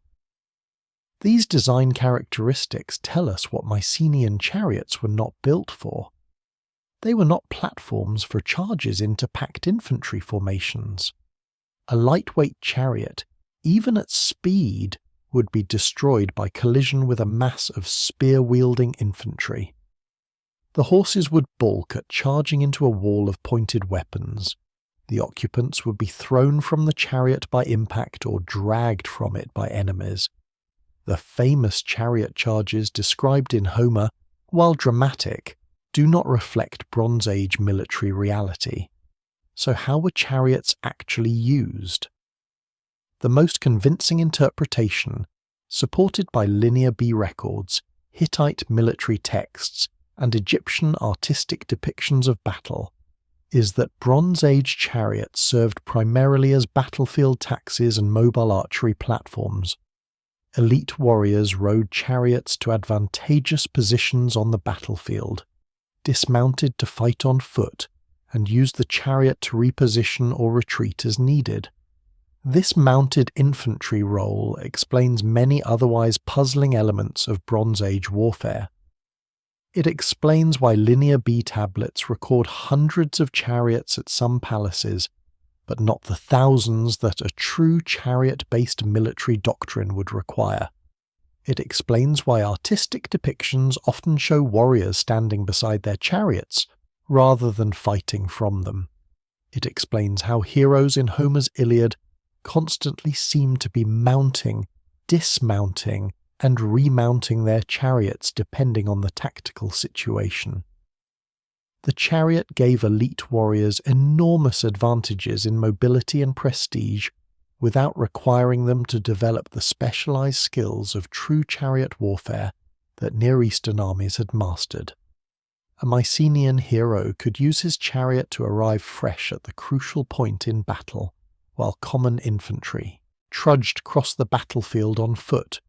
He could pursue fleeing enemies, escape from overwhelming force, or move rapidly between different parts of the battlefield as the situation demanded.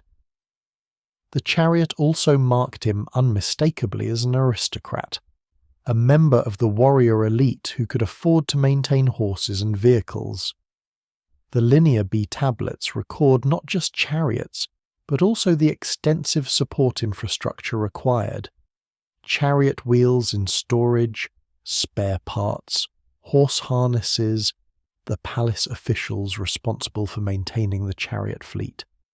This was equipment that required substantial investment and careful maintenance. Some chariots certainly did carry archers who fought from the moving vehicle, circling infantry formations and harassing them with arrows before darting away to avoid counterattacks. This mobile archery role was particularly effective against poorly equipped or poorly organized opponents. But archaeological evidence suggests this was a specialized role, rather than the primary function of most Mycenaean chariots.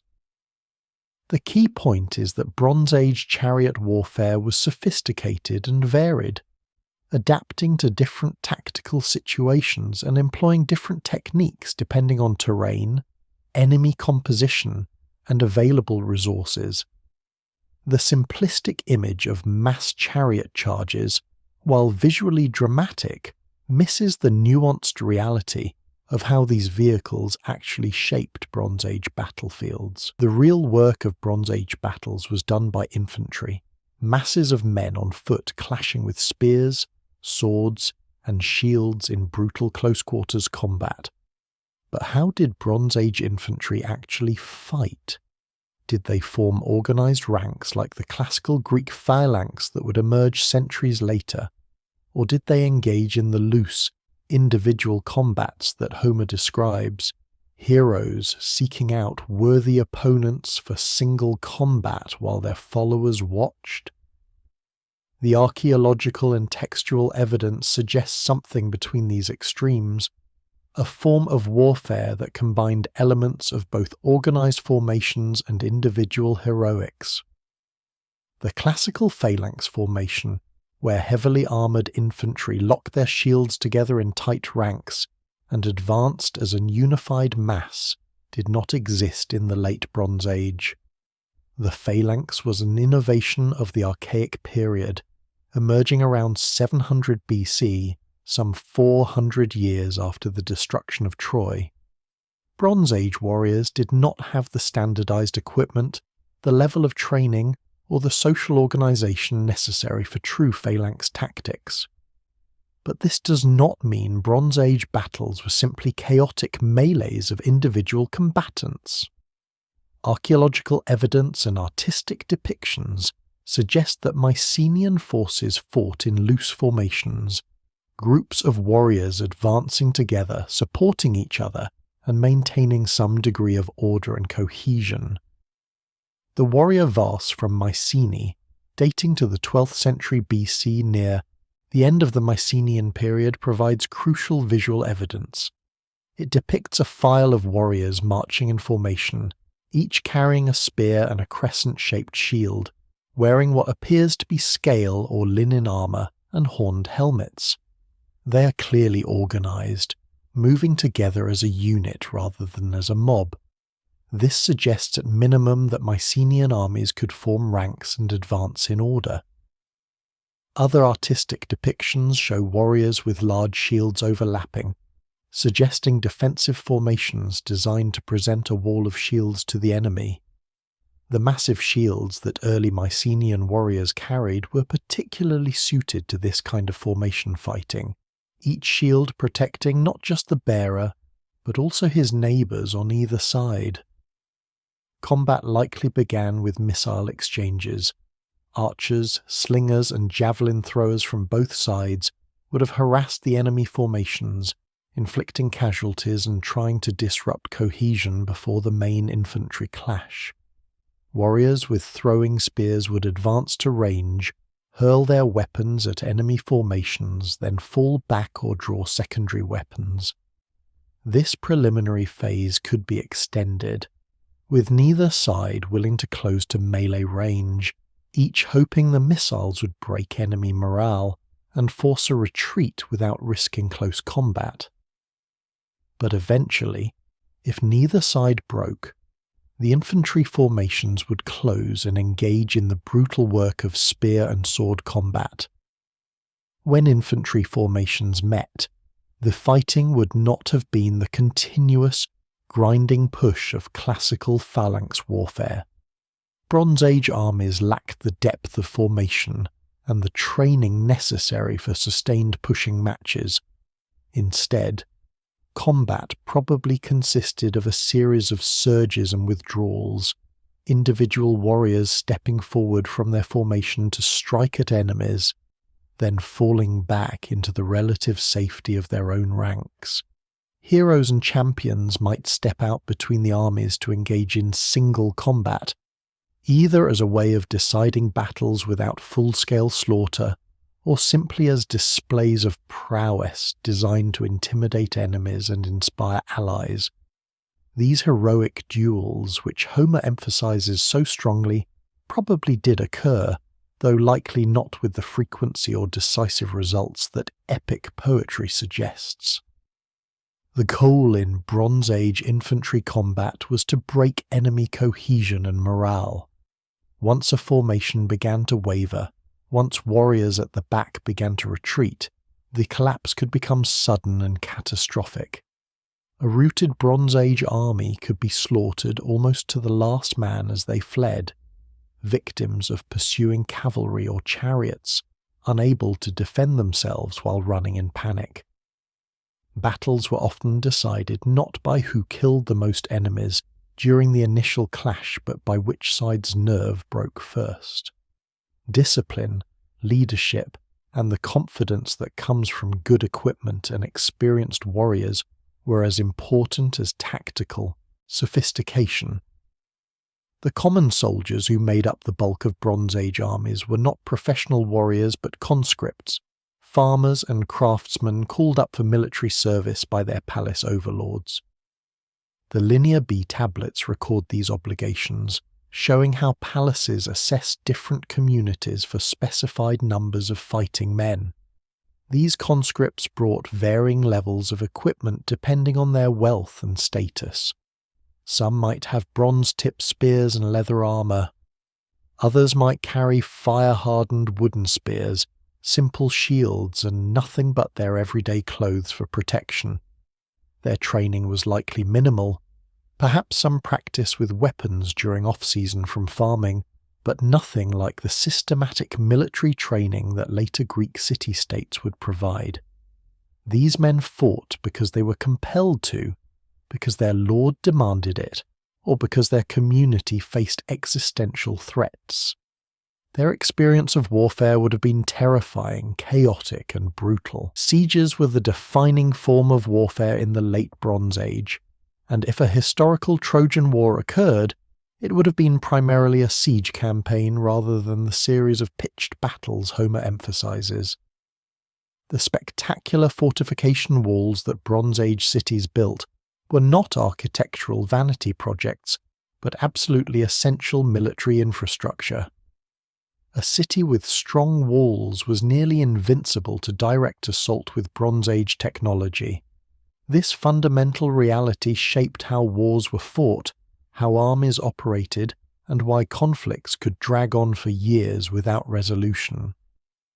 Troy's walls, visible in the archaeological remains of Troy 6 and Sevsta, were massive constructions of shaped limestone blocks, some weighing several tons, fitted together with remarkable precision. The wall stood 6 to 8 meters high in most sections, topped with additional mud brick fortifications that raised the total height even higher. The walls were thick enough that defenders could walk along the top, raining projectiles down on attackers while remaining mostly protected from return fire. Towers and bastions projected from the walls at intervals, allowing defenders to shoot along the wall face at anyone attempting to scale it or attack it with tools. The main gates were architectural masterpieces, designed with multiple layers of defense: outer gates, narrow passages that could be blocked, and inner gates, creating kill zones where attackers could be trapped and slaughtered. Attacking such fortifications with Bronze Age technology was nearly impossible. The besieging Greeks had essentially 4 options, none of them good. First, they could attempt to scale the walls with ladders or siege towers, but defenders could easily push ladders away with poles, drop stones and hot liquids on climbers, and shower them with arrows. Any warrior who reached the top of the wall would arrive exhausted from the climb, facing fresh defenders on advantageous ground. Assault by escalade was essentially suicidal unless the defenders were already demoralized or depleted. Second, attackers could try to break through the gates or breach the walls with battering rams or mining. Some evidence exists for battering rams in late Bronze Age warfare, though they were primitive compared to later siege technology. A large wooden beam with a bronze or fire-hardened tip, carried or suspended by multiple men, could be repeatedly smashed against gates or walls. But this required the attackers to work directly beneath the defenders, exposed to everything they dropped or threw down. Mining, tunneling under walls to collapse them, was known in the Bronze Age, attested in Hittite texts and some archaeological contexts. But mining required time, skill, and the right soil conditions. Defenders could countermine or detect vibrations and collapse the tunnel on the attackers. Third, besiegers could attempt deception or infiltration, finding traitors within the city, discovering secret entrances, or employing ruses to convince defenders to open gates. The Trojan horse represents the mythological version of this approach, and however it actually happened, deception and infiltration were likely more effective than direct assault against major Bronze Age fortifications. Fourth, and most common, besiegers could simply surround the city and wait. Starvation sieges were the default approach to reducing fortified cities. Cut off supplies, prevent reinforcement, raid the surrounding territory to eliminate food sources, and wait for the defenders to exhaust their stored provisions. This approach required enormous patience and resources from the attackers. They had to maintain an army in the field for months or years, feeding soldiers and horses, maintaining equipment, and preventing disease from destroying the besieging force. The besiegers essentially had to create their own city outside the enemy's walls, building semi-permanent camps, establishing supply lines back to their homeland, and maintaining discipline and morale through long periods of inaction punctuated by brief, violent encounters. For the defenders of a city like Troy, a long siege was a test of endurance and resources. Cities preparing for siege stockpiled grain, dried meat, wine, and other preserved foods in central warehouses. They dug or maintained cisterns to ensure water supply, even if the city was completely cut off. The archaeological remains at Late Bronze Age Troy show extensive storage facilities and the capacity to hold out for extended periods, but no siege could be maintained indefinitely. Eventually supplies ran low, people began to starve, disease spread in crowded conditions, and morale collapsed. If relief forces did not arrive to break the siege, if the attackers did not give up and depart, the city would eventually fall. The human cost of Bronze Age sieges was staggering, particularly when cities finally fell. The customs of warfare in this period showed no mercy to cities that resisted. Once a city's walls were breached or gates opened, the attacking army would pour through in a killing frenzy. Men of military age would be slaughtered to prevent future resistance. Women, children, and the elderly would be enslaved. The city would be systematically plundered, everything of value stripped away. Finally, the city would be burned, a deliberate act of destruction designed to make the site unusable and to serve as a warning to others who might resist. Archaeological evidence of these destructions appears across the Late Bronze Age world. Ash layers, burned debris, unburied bodies, hordes of valuable objects hidden but never retrieved. Troy Severnia shows exactly this pattern of violent destruction by fire, with human remains in the debris suggesting the inhabitants had no time for orderly evacuation or burial. This is what the sack of Troy would actually have looked like. Not glorious victory, but genocide and destruction. We've now stripped away the mythology to reveal the brutal realities of Bronze Age warfare. The limitations of bronze weapons, the weight of real armour, the terror of siege warfare, and the grinding reality of combat without gods to intervene. In our final act, we'll return to specific events from the Trojan War myth and examine them through this new lens of historical reality. What was the Trojan horse really? Could the famous duel between Achilles and Hector have happened? And how does the fall of Troy fit into the wider catastrophe of the Bronze Age collapse that was destroying civilizations across the Mediterranean? The brutal truth is about to get even more fascinating. Stay with us as we bring together mythology, archaeology, and history in Part 4. The duel between Achilles and Hector stands as the emotional climax of Homer's Iliad, the moment when the greatest Greek warrior faces Troy's greatest defender in single combat beneath the walls of the city. For 3,000 years, readers have been moved by Hector's doomed courage, by Achilles' relentless fury, by the tragedy of a good man fighting for his city against an unstoppable force of vengeance. But could such a duel actually have occurred during a real Bronze Age conflict? Does the concept of heroic single combat fit with what we now know about late Bronze Age warfare? Or is this purely a poetic invention designed to give human drama to the larger story of war? The answer is more complex than a simple yes or no. Single combat between champions was certainly a real phenomenon in Bronze Age warfare, attested in multiple cultures and contexts. The practice had genuine military logic behind it. When two armies faced each other, both suffering from limited supplies, vulnerable to disease and aware that battle meant heavy casualties regardless of the outcome, there was strong incentive to find alternatives to full-scale combat. A duel between champions could serve multiple purposes. It could be a way to decide disputes without the wholesale slaughter that major battles entailed. It could be a test of divine favour, allowing the gods to show which side they supported through the outcome of the combat. It could be a morale weapon, where the confidence of one army's champion could break enemy will without a blow being struck. And pragmatically, it could simply buy time, allowing commanders to assess situations, rest their troops, or wait for reinforcements, while the champion duels provided dramatic spectacle.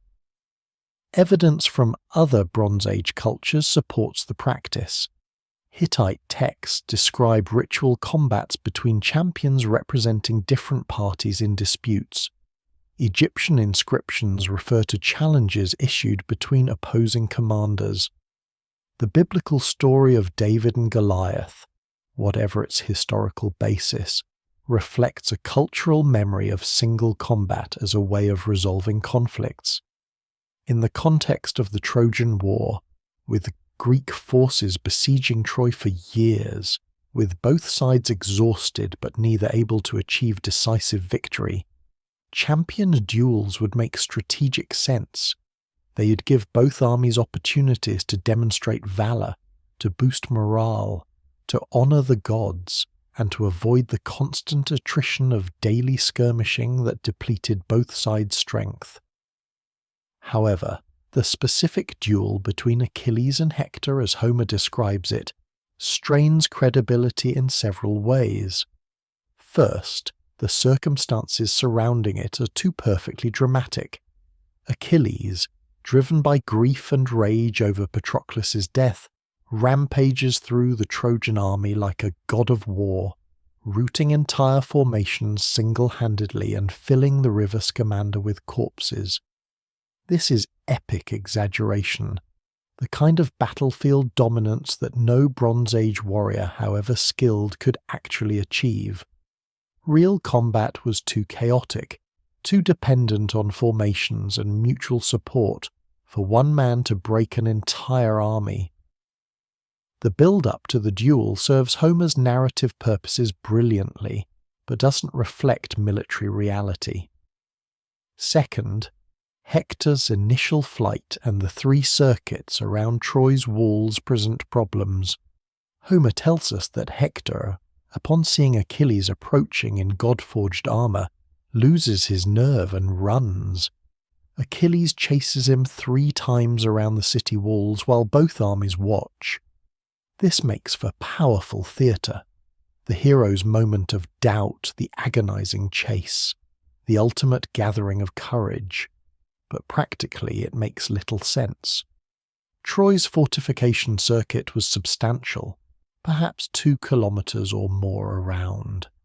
Running this distance 3 times in heavy armor, even lighter armor than the Dendra panoply while carrying weapons and shields, would leave both warriors exhausted before they ever engaged in combat. The description serves a symbolic purpose, representing Hector's attempt to escape fate, but it likely does not reflect a historical event. Third, the divine interventions throughout the duel remove it from historical analysis. Athena disguising herself as Hector's brother Deiphobus to trick him into standing and fighting, the gods preventing other warriors from intervening, Apollo's earlier protection of Hector, these elements belong to mythology, not history. If we strip them away, we're left with a simpler scenario that is historically plausible. Two elite warriors, one seeking vengeance for a fallen comrade, the other defending his city's honour, meeting in single combat outside the gates while their respective armies watch. Such an event could have occurred. The combat itself, once begun, follows patterns consistent with Bronze Age warfare. Both warriors throw spears first, testing each other at range. When this fails to produce a result, they close to melee combat with swords. Achilles, described as knowing the weak points in his own armour that Hector now wears, aims for the gap at the collarbone, exactly the kind of targeted thrust that would be necessary to defeat an armoured opponent with a bronze sword. The death stroke is quick and relatively realistic. Hector's dying request for the return of his body and Achilles' refusal, followed by the desecration of the corpse, also fit Bronze Age customs and beliefs.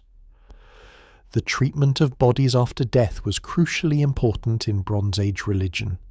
Denying burial rites was understood as condemning the dead to eternal wandering, unable to enter the afterlife. Achilles' mutilation and dragging of Hector's corpse was the ultimate dishonour, but also the kind of war crime that enraged warriors committed in reality. So could the Achilles-Hector duel have happened? A version of it, yes. Two elite warriors, perhaps commanders or champions of their respective forces, could have fought in single combat during the protracted siege of Troy. One could have killed the other in a way that later generations remembered and mythologized. The specific details, the chase around the walls, the divine interventions, the invincible armour, are poetic elaborations. But the core event, a duel between champions with high stakes and tragic consequences, fits within the historical framework of Bronze Age warfare. The emotional truth of the story, the tragedy of Hector dying to defend his city while Achilles seeks vengeance at the cost of his own humanity, resonates precisely because it captures something fundamental about war in any age. Even if the specific details are mythological, the human reality they represent is timeless and historically grounded. No element of the Trojan War legend has captured imaginations more completely than the Trojan horse. The image of Greek warriors hiding inside, a massive wooden horse, the Trojans foolishly dragging it into their city, and the hidden soldiers emerging at night to open the gates, has become a cultural metaphor that persists 3,000 years later. We speak of Trojan horses in cybersecurity, in politics, in any context where deception allows enemies to breach seemingly secure defences. But what really happened? If Troy fell, if there was a real historical event behind the myth, what could the Trojan horse actually have been? The first thing to understand is that the Trojan horse story does not appear in Homer's Iliad. The Iliad ends with Hector's funeral before the fall of Troy. The horse is mentioned only briefly in Homer's Odyssey, told in retrospect by characters recounting the story. The detailed narrative of the horse comes from later sources, particularly Virgil's Aeneid, written in Roman times over 1,000 years after any historical Trojan War would have occurred. This lateness of detailed sources raises questions about how much the story evolved in the telling. Over centuries of oral transmission, simple events could become fantastic tales, practical stratagems could transform into impossible feats, and propaganda could become accepted history. Several theories attempt to explain what historical reality, if any, underlies the Trojan horse myth. The siege engine theory proposes that the horse was actually a metaphor for a battering ram or siege tower. This interpretation has considerable historical support. Throughout ancient Near Eastern warfare, siege engines were often given animal names. Assyrian texts describe siege machines as rams that battered down gates and walls. In this context, a large siege engine used to breach Troy's walls could have been called a horse, particularly if it had some equine decoration or symbolic association. The Greeks could have constructed a wheeled siege tower or a massive battering ram, brought it to Troy's gates under cover or during an assault, and used it to break through the defences. The Trojans, in this interpretation, didn't bring the horse inside. The horse forced its way inside as a metaphor for the siege equipment that finally breached the impregnable walls. This theory has appealing elements. It provides a rational, military explanation for the myth. It fits with what we know about Bronze Age siege warfare and the desperate need for some way to overcome Troy's formidable fortifications. It explains why later writers might have misunderstood or poeticized the story, transforming a siege engine into a hollow horse filled with warriors. However, the theory faces challenges. Bronze Age siege technology was relatively primitive compared to later periods. While simple battering rams existed, the kind of sophisticated siege towers that could overcome Troy's walls were not typical of late Bronze Age warfare.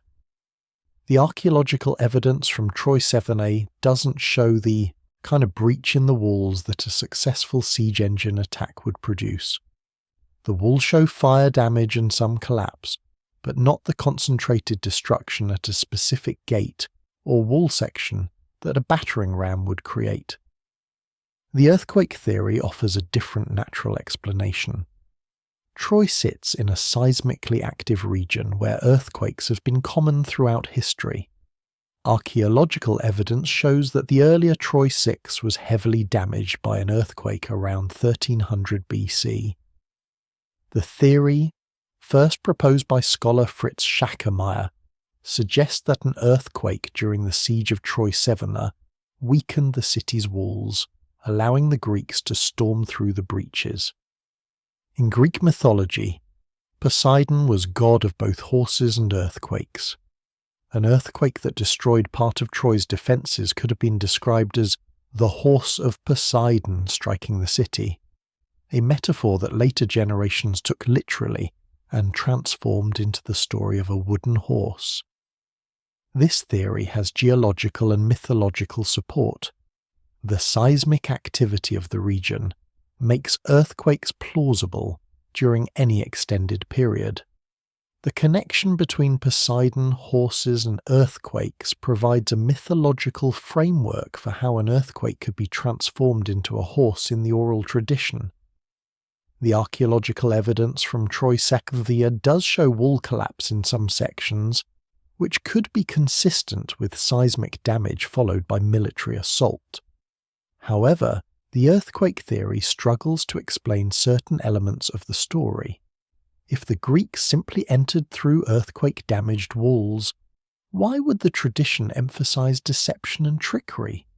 Why would the story focus on the Trojans bringing something into their city? The earthquake explanation feels incomplete, possibly one element of a more complex historical reality. The infiltration and betrayal theory takes the myth more literally, suggesting that some form of deception or fifth column activity led to Troy's fall. In this interpretation, the horse could be a code word or cover story for a stratagem involving infiltrators. Perhaps Greek soldiers disguised themselves as merchants, refugees, or deserters and gained entry to Troy over time, positioning themselves to strike from within. Perhaps there were Trojan traitors who agreed to open gates in exchange for promises of wealth or power. The story of Sinon, the Greek who claimed to be a deserter and convinced the Trojans to accept the horse, could reflect actual intelligence operations and disinformation campaigns. Bronze Age warfare included plenty of deception, infiltration, and betrayal. Cities throughout history have fallen to enemies who gained entry through treachery rather than force. This theory aligns well with what we know about Bronze Age warfare and siege tactics. deception was often more effective than direct assault against fortified cities. Hittite texts describe various stratagems involving spies, traitors, and infiltrators. If the Greeks besieged Troy for years, they would have had ample opportunity to develop intelligence networks, identify potential traitors, and plan complex deceptions. A large wooden horse presented as a religious offering could serve as the cover story for a more mundane infiltration. Perhaps it was simply a distraction while the real operation occurred elsewhere, or perhaps the Greeks departed and returned while Confederates inside the city opened gates during the chaos of victory celebrations. The specific details about warriors hiding inside a giant horse could be later elaborations that made a good story into a fantastic tale.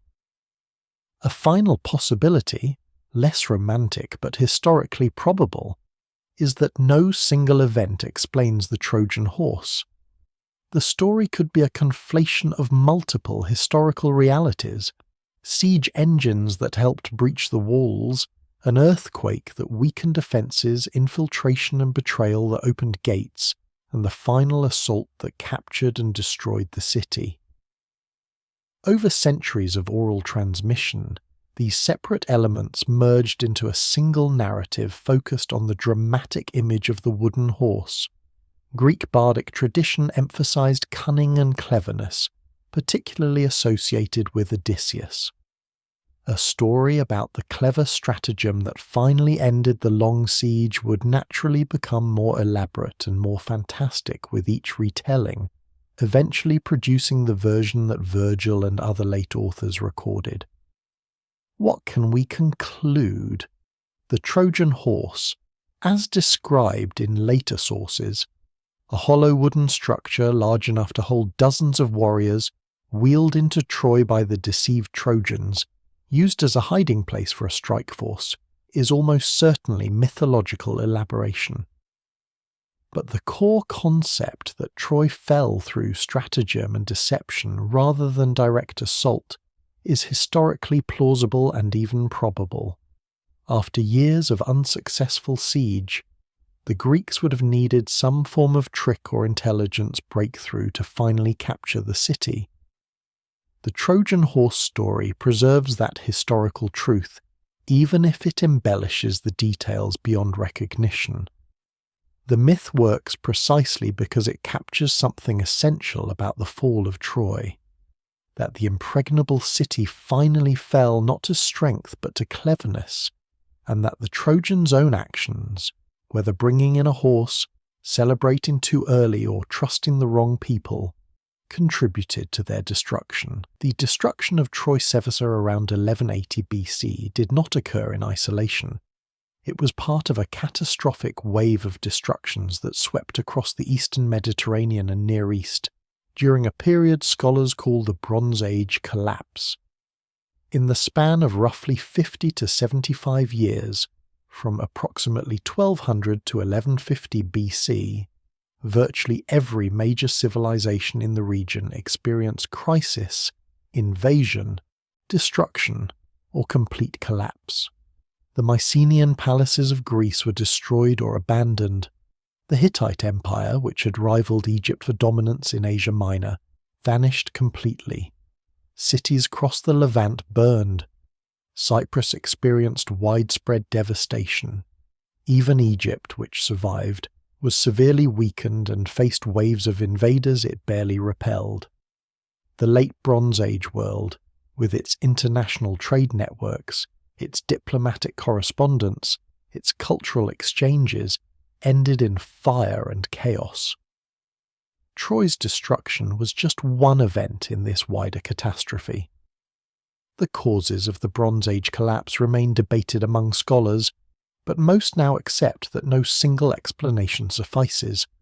Instead, a systems collapse occurred, where multiple stress factors interacted to overwhelm the resilience of Bronze Age societies. Climate change appears to have played a crucial role.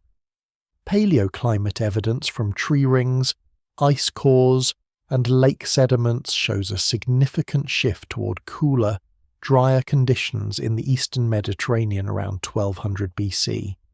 This climate shift lasted for several decades and had cascading effects. Reduced rainfall meant crop failures. Repeated crop failures meant famine. Famine meant social unrest, migration, and vulnerability to invasion. The interconnected palace economies of the Late Bronze Age, which depended on agricultural surplus to support their administrative hierarchies, craft specialists and military forces, could not survive prolonged agricultural crisis. The Sea Peoples mentioned in Egyptian text from the reign of Rameses III represent one manifestation of the chaos. Egyptian reliefs and inscriptions describe waves of invaders arriving by land and sea, attacking Egypt's borders in desperate attempts to find new lands to settle. The Egyptians depict these sea peoples as mixed groups of warriors, their families, and their possessions loaded on ox carts, suggesting migration rather than simple raiding. Who exactly the Sea Peoples were remains uncertain, possibly displaced populations from Greece, Anatolia, or the Mediterranean islands, forced to migrate by their own environmental and political crises. They were not a unified army, but rather multiple groups of refugees turned invaders, moving across the Mediterranean looking for survival. Their attacks were symptoms of the collapse rather than its sole cause, but their movements accelerated the destruction of cities and disruption of trade networks. The collapse of free trade networks had devastating effects. The Bronze Age economy was remarkably interconnected. Tin from Afghanistan reached workshops in Greece. Copper from Cyprus supplied smith shops across the Near East.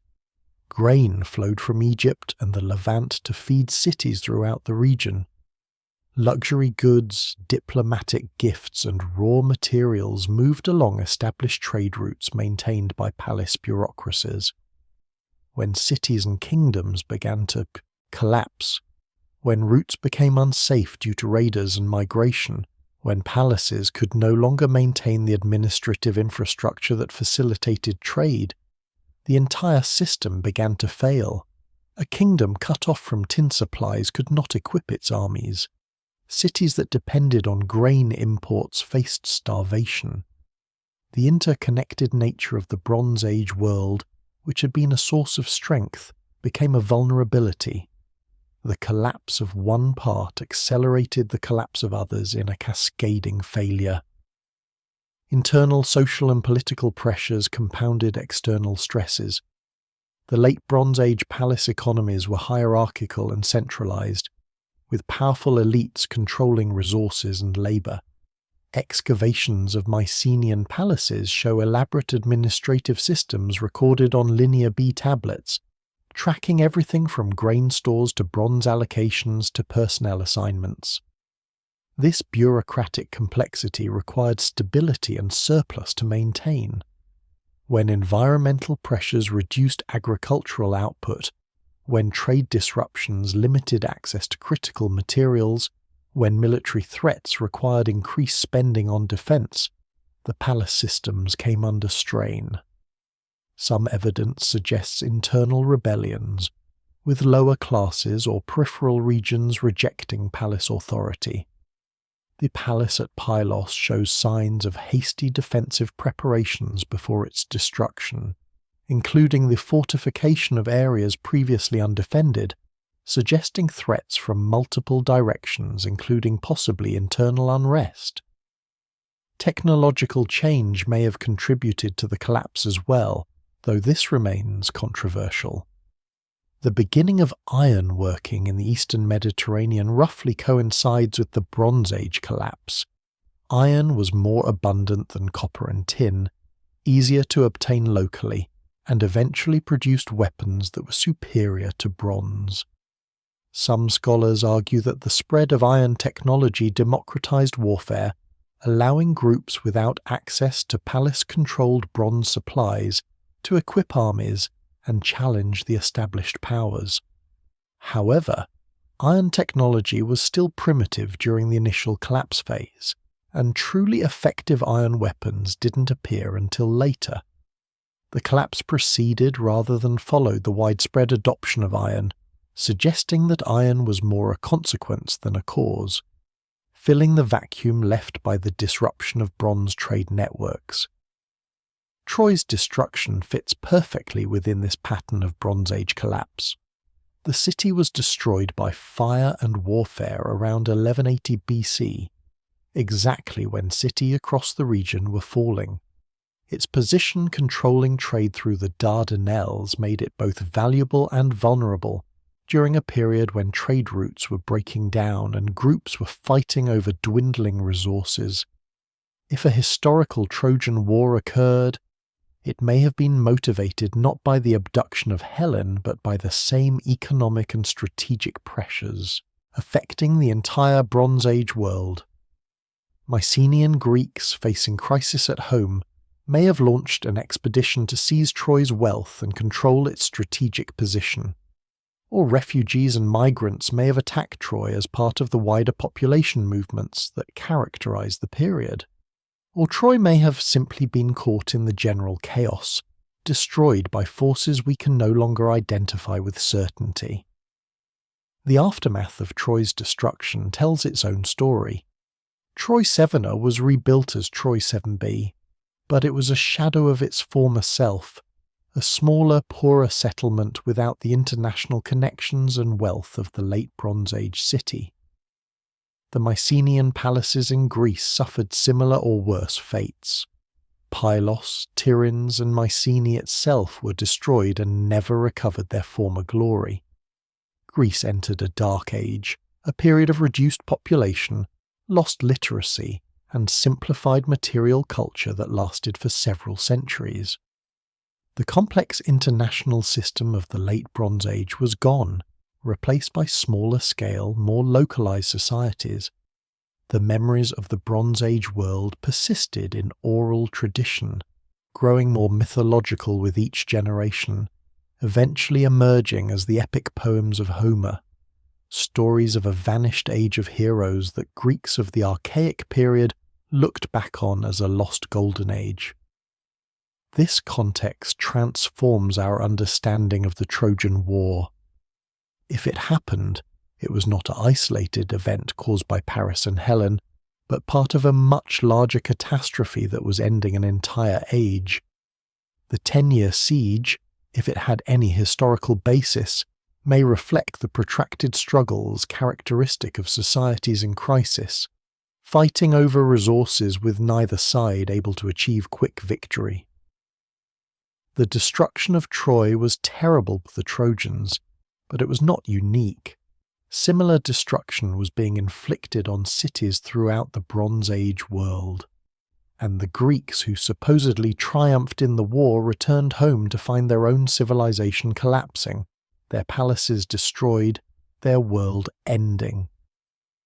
In this sense, there were no winners in the Trojan War, only participants in a wider catastrophe that destroyed victors and vanquished alike. We began this journey in the realm of myth, with gods and heroes, with beauty and betrayal, with the epic tale that has captivated humanity for 3,000 years.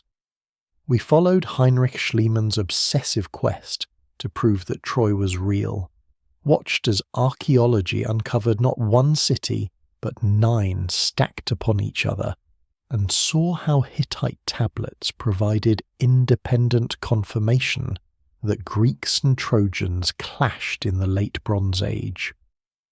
We stripped away the mythology to reveal the brutal reality of Bronze Age warfare, the limitations of bronze weapons, the weight of real armour, the grinding horror of siege warfare, and the desperate stratagems that might have finally brought Troy's walls down.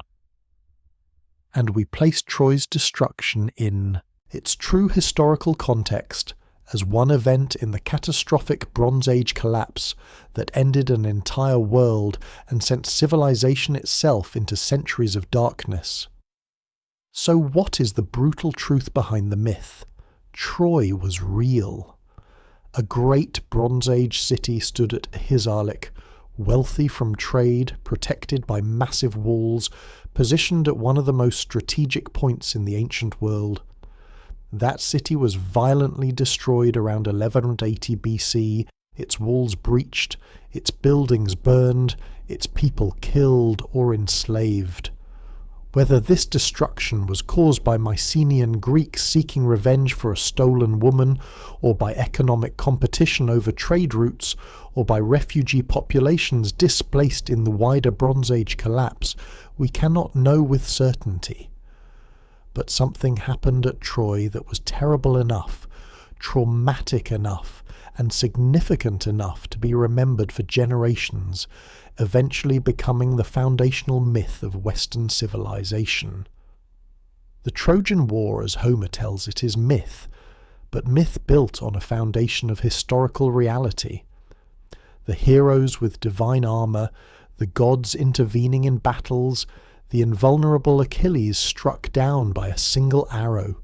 These are poetic elaborations, meaningful for what they reveal about Greek values and worldview, but not historically accurate. But the core truth remains: Bronze Age warriors did besiege Bronze Age Troy. The siege did involve years of suffering and death. The city did eventually fall through stratagem and violence, and the destruction was total. The bones buried in the ash of Troy Sevna, the arrowheads scattered in the destruction debris, the evidence of fire and violent death, these are the brutal truth that underlies the beautiful myth. Homer's genius was not in inventing the Trojan War, but in transforming historical memory into timeless art. The Iliad is not a documentary, but a meditation on war, honour, mortality, and what it means to be human in the face of inevitable death. The characters Homer created or embellished, Achilles choosing glory over life, Hector defending his city despite knowing he's doomed, Helen caught between two worlds, Priam begging for his son's body. These are not historically accurate portraits, but they capture emotional and psychological truths about war that remain relevant 3,000 years later. Every soldier who has ever faced death in battle is Hector standing before Achilles. Every warrior who has lost a friend knows Achilles' rage and grief. Every victim of war is Troy burning. The myth endures not because it happened exactly as described, but because it expresses something true about human nature and the horror and grandeur of war. The archaeological and historical investigation of Troy doesn't diminish the myth, it enriches it. Knowing that Troy was real, that Bronze Age warriors really did fight and die there, that the city's destruction was part of a world-ending catastrophe, makes the story more powerful, not less. We can stand on the ruins of Troy and know that real people lived there, loved there, fought there, and died there. We can see the same landscape that Bronze Age warriors saw, walk through the same gates, stand on the same walls. The myth becomes rooted in a specific place and time while remaining universal and eternal. This is perhaps the ultimate truth we've uncovered, that the boundary between myth and history is not as clear as we sometimes think, that great stories often begin with real events, and that understanding the historical reality behind mythology doesn't destroy the power of the story. It reveals why the story mattered enough to survive 3,000 years of retelling. The Trojan War stands at the intersection of myth and history, where poetry and archaeology meet, where we can trace the shadow of real events beneath layers of legend and elaboration. We've spent 3 hours uncovering the brutal truth behind the myth, separating what probably happened from what Homer imagined, and revealing a story that's even more fascinating than the legend. If you've made it to the end of this journey, you're the kind of history enthusiast who appreciates deep, comprehensive explorations of the past. Make sure you're subscribed to Wars in History because we're continuing to create these feature-length documentaries on the conflicts that shaped civilization. Hit that like button if you found this investigation valuable, and leave a comment telling us what aspect of the Trojan War, myth or reality, you find most compelling. Should we do more deep dives on Bronze Age warfare? More archaeological detective stories? Let us know what you want to see next. Thank you for joining us on this journey from legend to truth, from the realm of gods and heroes to the brutal reality of Bronze Age warfare. The story of Troy will continue to captivate humanity as long as we tell stories about war, honor, love, and the tragic beauty of doomed heroism. This is Wars in History, reminding you that the truth behind the myth is always worth discovering.